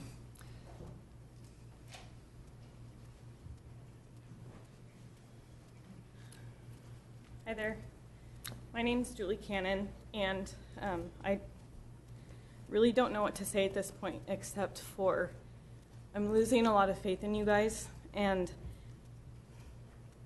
of course I don't want to. I respect all of you, but a lot of it just seems like it's lip service, and I'm wondering why I've even come to all of these meetings to spend the time here to pour my heart out, to speak and explain our concerns. The timeline of the study itself makes no sense with the Prop 47 that took it into effect, that went into effect. All of the factors that come into play really change the game and really affect all of us. It's hard not to look at the personal aspect of all of this and to not make it personal. It's really hard to not look at where each of you live and to not wonder what other factors are coming into play behind closed doors, and what other factors are really leading us in the direction that we're going. This is a huge concern. This is not just affecting us. This is across the nation. And if we don't handle it correctly in our little area, it's going to become a huge, huge problem for everyone. And it's your responsibility as people and as representatives for us to really look into this and to make the right decisions. And this has been overwhelming and emotional and has taken up way too much of my time as a mother in our lives.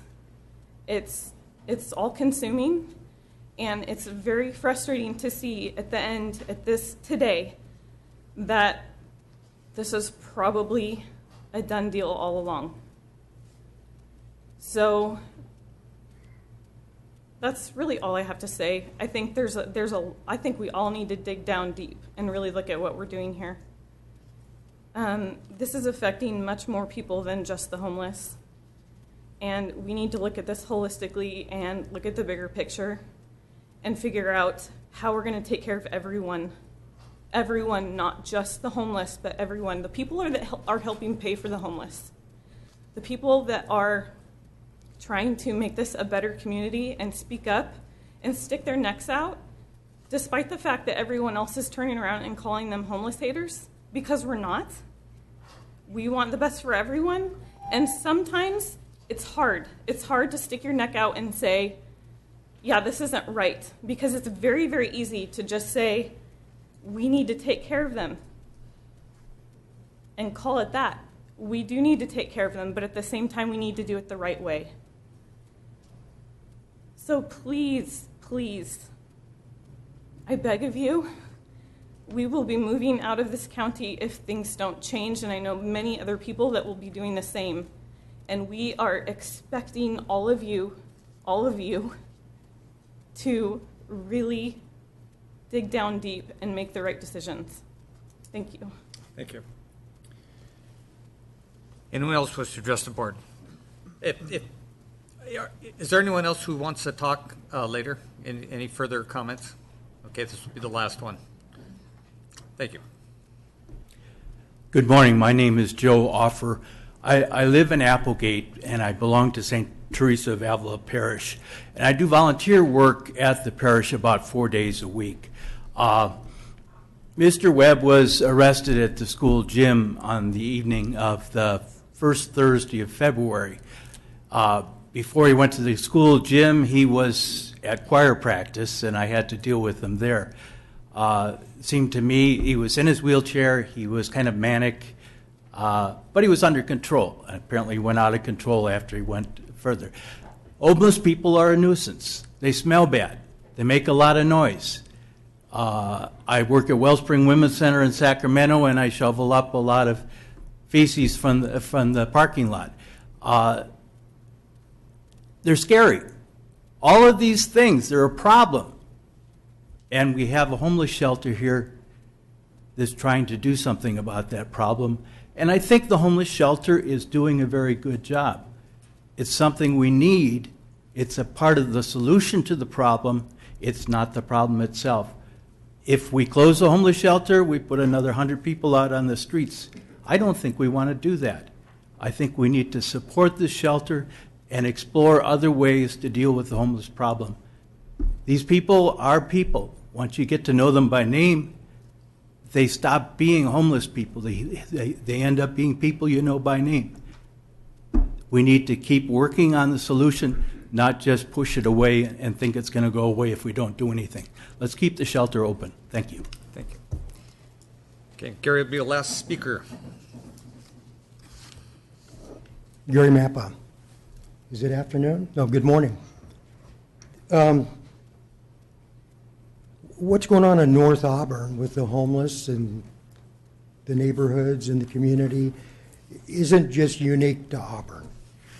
And I probably don't even need to say it, but I get anywhere from 60 to 100 emails that contain press releases for homeless events, activities, anything homeless throughout the United States and the world. I probably read as much as 60 to 80% of every press release I get. What's going on in Seattle, Portland, almost every city in the United States. Los Angeles, $100 million. Sacramento. It's not unique. Placer County isn't experiencing something unique. The whole United States, I won't even go into the stuff I get from World Stuff, but I read it all. I read about tent cities. I read about different attempts at solutions. Where do you put the homeless when you move them from here? It's like Quicksilver. You try to press on it and it moves somewhere else. The thing that is unique here in Placer County is that we're doing something positive. We're doing something that is addressing whatever small element, if it is, to deal with what we can for the homeless that are here. Optimistically, we're setting up a model that other communities can look at and use. I've got contacts up in Nevada City, Grass Valley, that are watching what Auburn does. They're looking at us for a model. I've got people, advocates I work with in Nevada County that want to do what we're doing in Nevada County, except politically you just don't go in and do it. It takes time, it takes building relationships. I've got people that want to look at more permanent solutions that we aren't even looking at.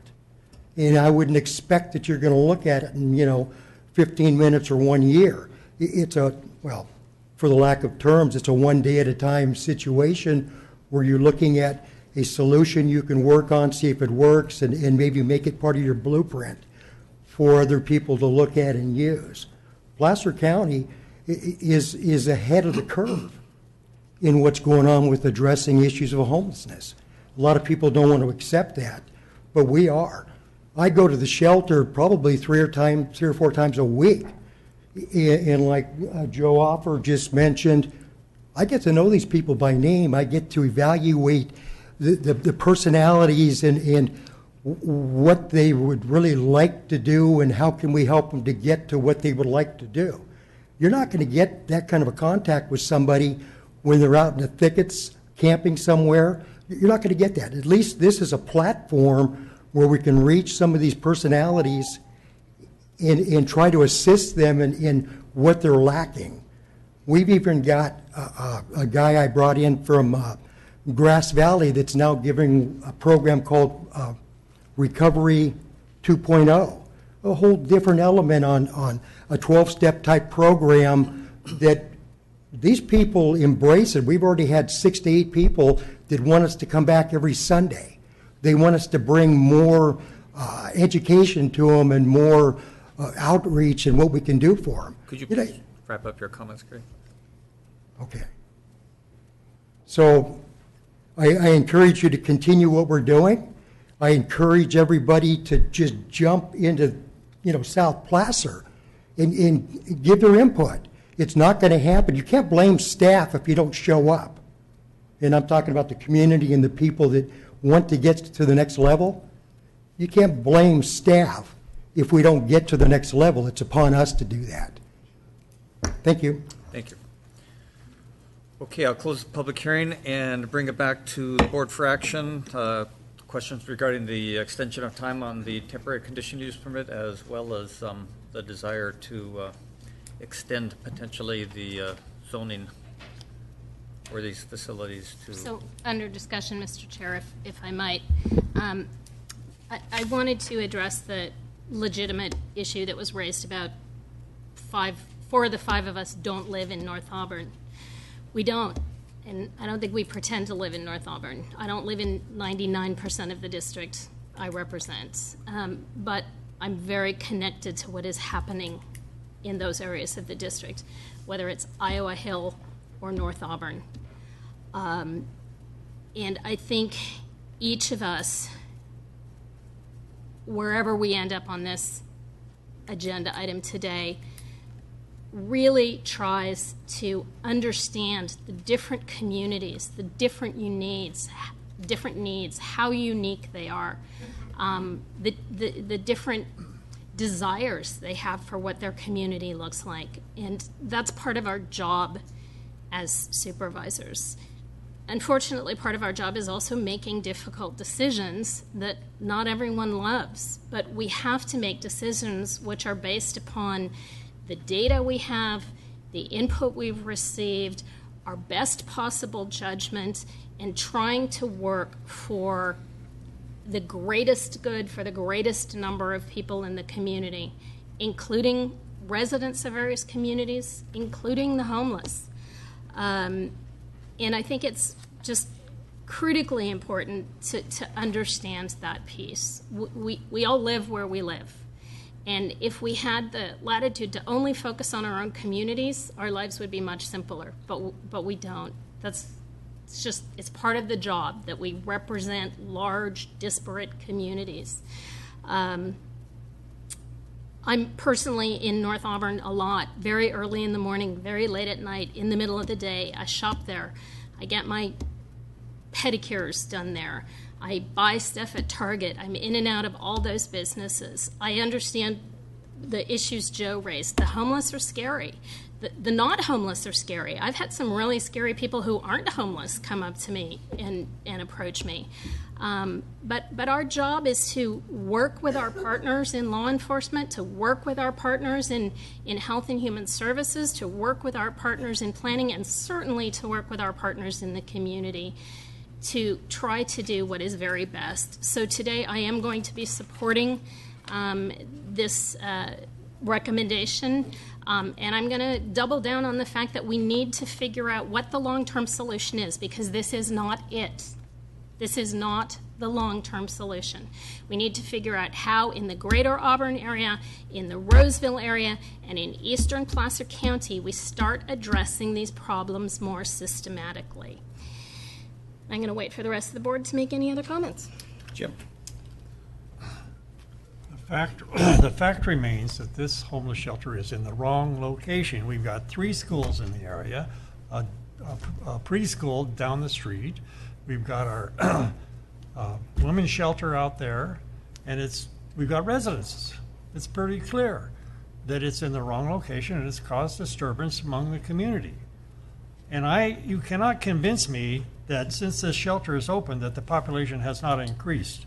It certainly has. I ran into one fellow that asked me for $1 because he was trying to get back to Virginia. I run into a person from Alabama and a person from Texas. So don't tell me that this population hasn't grown since we opened up the shelter. It absolutely has. Jack. In thinking about this, and I really I don't take issue with being challenged that you don't live here, but But I think experience counts for a lot.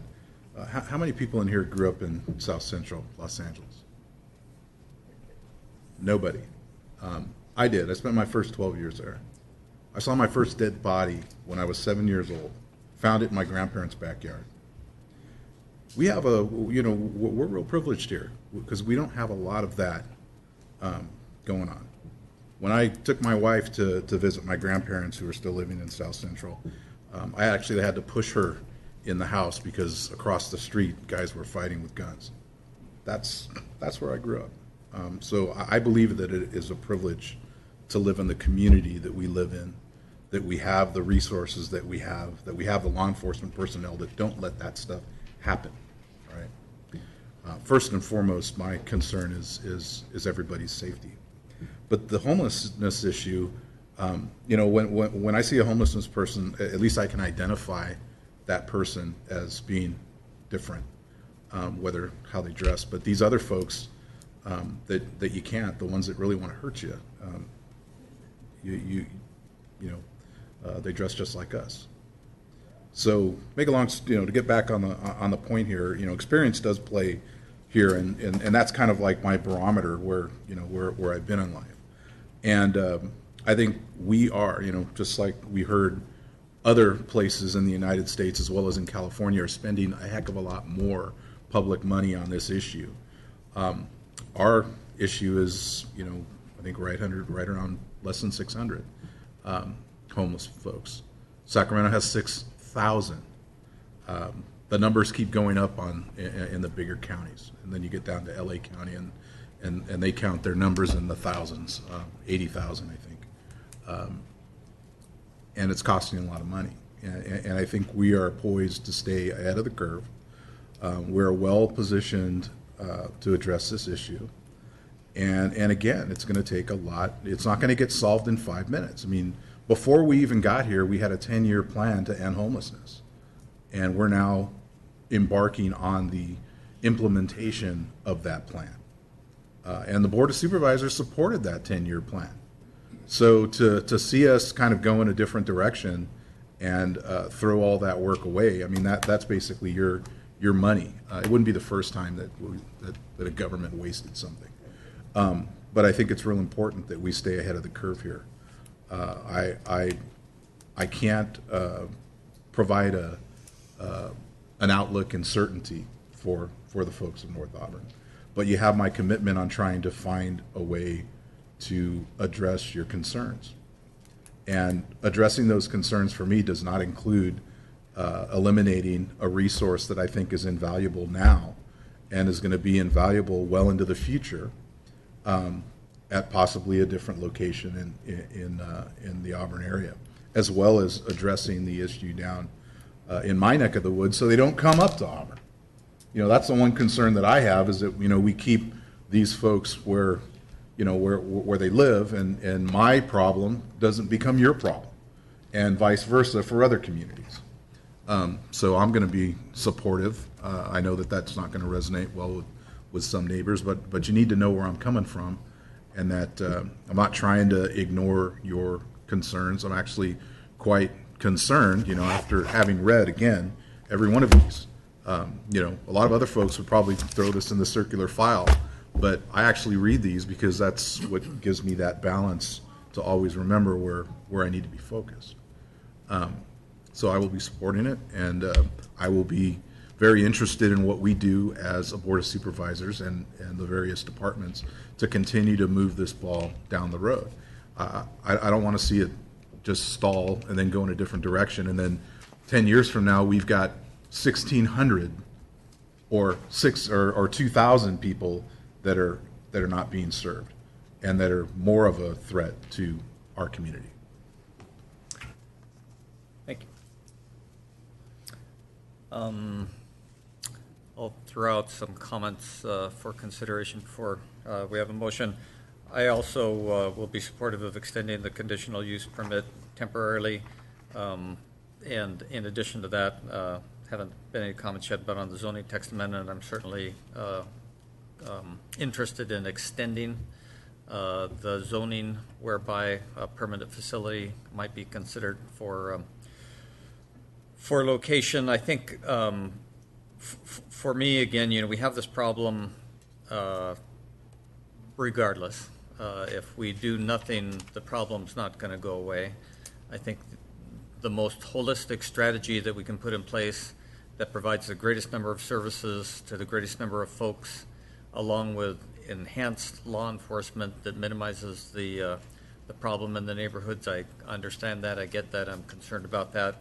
And I don't want to see us abandon, I guess, the work that's gone so far forward and start over again, because I think we just need to continue with the development of that strategy to come up with some more permanent and lasting resolutions both up here and in South Placer. So with that, is there a motion? I would move approval of items 3A, 1, 2, and 3. Moved and seconded. I would ask, have included in the motion the findings and actions set out on pages 5 and 6 of the staff report, which is pages 13 and 14 of the agenda package. Yes. Mr. Chairman, now that we have a motion and some potential action, if I may, I'd like to offer my comments under discussion of the motion. I believe we have created an unreasonable impact for the North Auburn community with our actions. I opposed the establishment of the temporary shelter, quote unquote, back when we did it first, because I knew that temporary was not going to be temporary, and here we are talking about a 1-year extension. It is too great an impact to ask that small North Auburn area to absorb.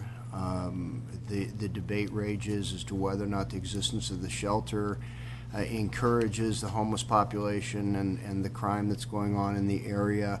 There's one way to find out: shut down the shelter. If the shelter goes away and the problem remains, well, then I was wrong. I absolutely believe that all of the talk that started here almost 2 years ago now about creating some kind of a shelter and new opportunities to house folks led to more folks seeking us out. The ginormous tent city we had out in DeWitt, I believe, was a direct result of that. And quite frankly, if we were serious about wanting to mobilize and find a solution where we could house people, we own land down in the industrial area. We could easily set up temporary barracks in a tent-style fashion down there. Bayside used to operate out of a sizable tent before we built our permanent campus, where we had air conditioning and heat, so it was climate controlled. We had restroom facilities. We could offer a facility that allows for 24/7 opportunities for people to stay and receive services. And we can do it in a different location on property that we already own, simply with the force of will. If we decided it was something that we wanted to do and alleviate the North Auburn community of having this shelter located right there. If everybody agrees that it's not the right location for a permanent solution, then why do we continue to move it toward this semi-permanent existence? So I would support allowing it to remain open through into May-ish, and then shut it down with the summer, and then go and inside of 30 to 60 days be able to mobilize and throw up some temporary facilities that allow for people in dormitory-style barracks with restrooms and all the rest in the industrial area on ground that we already own, and set up temporary buildings like we have our school kids in, set up temporary buildings as offices for providing services and doing those things. And if people want to take advantage of the fact that we have services offered and we have a dry, warm, safe place to sleep, they can do it. If not, that's a lifestyle choice at that point.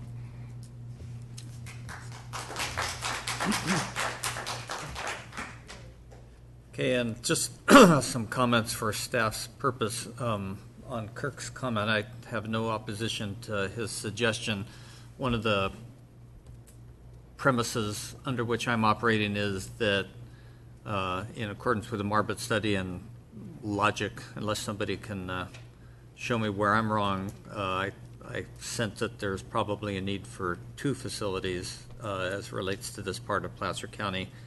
So I at this point, am open to hearing comments as to why that's not the case as we continue with our strategic development, but I'm certainly not opposed to the kind of notion that Kirk just articulated as it relates to South Placer and even as a consideration for this part of the county as a potential whole solution.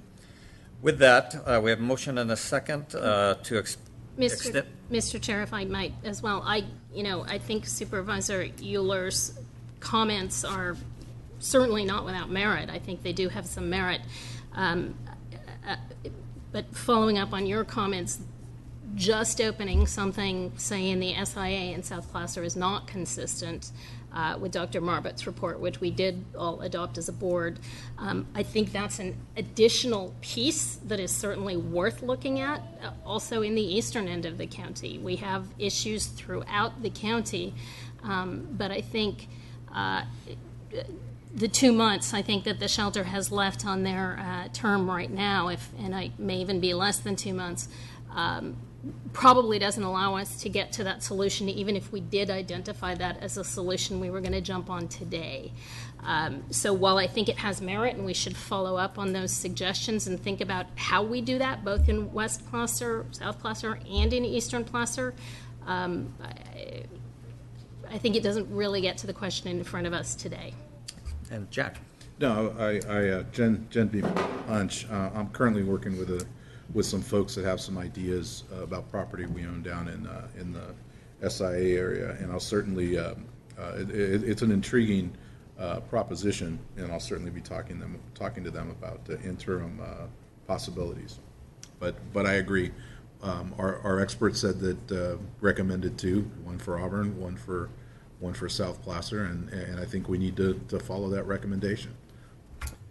Okay, so the motion essentially is to continue the extension of time for the temporary conditional use permit not to exceed for a year with all of the appropriate findings as has been mentioned by County Council, and to provide staff direction to consider zoning text amendment as it relates to extending the zoning whereby this facility could be allowed or others like it in a broader area. Could we have a roll call, please? Montgomery? Yes. Duran? Yes. Holmes? No. Euler? No. Wygant? Yes. Thank you. Okay, Part B, we're going to hear a presentation on that. Tammy?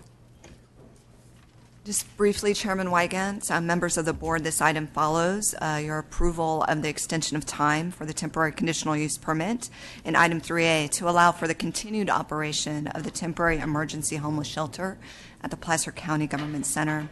With that extension of time, we're asking for your board to consider amendment number 3 to the site access agreement with Right Hand Auburn to continue operating the temporary emergency homeless shelter through May 31st, 2016. This extension will allow the shelter to continue operating in its current form while the county completes the request for proposal process for a potential new shelter operator as discussed by your board on February 9th.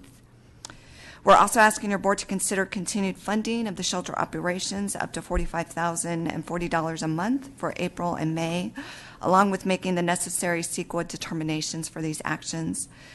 We intend to return to your board as soon as possible with the results of the request for a proposal process and a request for potential further action at that time.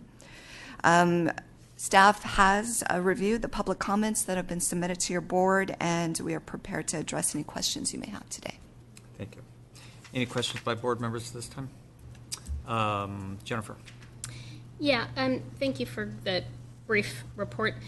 The staff report does not discuss what the county contribution has been on a monthly basis to this time, so I have no idea how that $45,045 relates to what we have put toward the shelter. I guess the second part of that question is does that also take into consideration the contribution that the city of Auburn made? Little open-ended question there, but I think you see where I'm going. So there's a brief description in the fiscal impact that the $45,000 represents the current amount that your board has approved beginning in November 1st of 2015 to support the 24-hour day, 7-day-a-week shelter operations. And that does make up about 60% of the monthly contribution, which takes into account the City of Auburn, as well as contributions from the community partners through Right Hand Auburn. Okay. The paragraph on the fiscal impact that I'm seeing here did not clarify that, but thank you. Oh, thank you. Thank you. I apologize for that. Thanks. Any other questions? Is there anyone from the public who would like to address this part of the item? Good morning. Supervisor Wygant, members of the board, Bridget Barnes for Right Hand Auburn. I just wanted to respond a little bit better. Since November, when the board originally voted to approve paying towards the cost of the shelter at the $45,000, that was calculated on 75 a night. The actual use of the shelter has averaged closer to 95 to 100, especially in very cold weather nights in the overflow. The result of that has been that the total costs of operating the shelter have been above what was estimated. All of the overage costs have been borne by Right Hand Auburn. So the bills that we receive every month from Volunteers of America are higher than those that were estimated.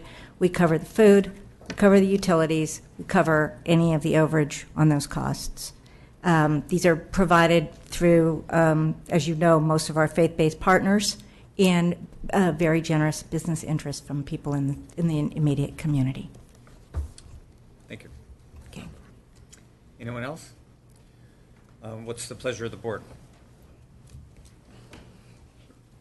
Approval.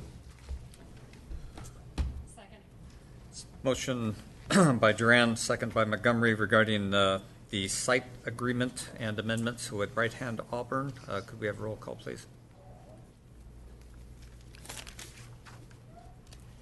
Duran? Yes.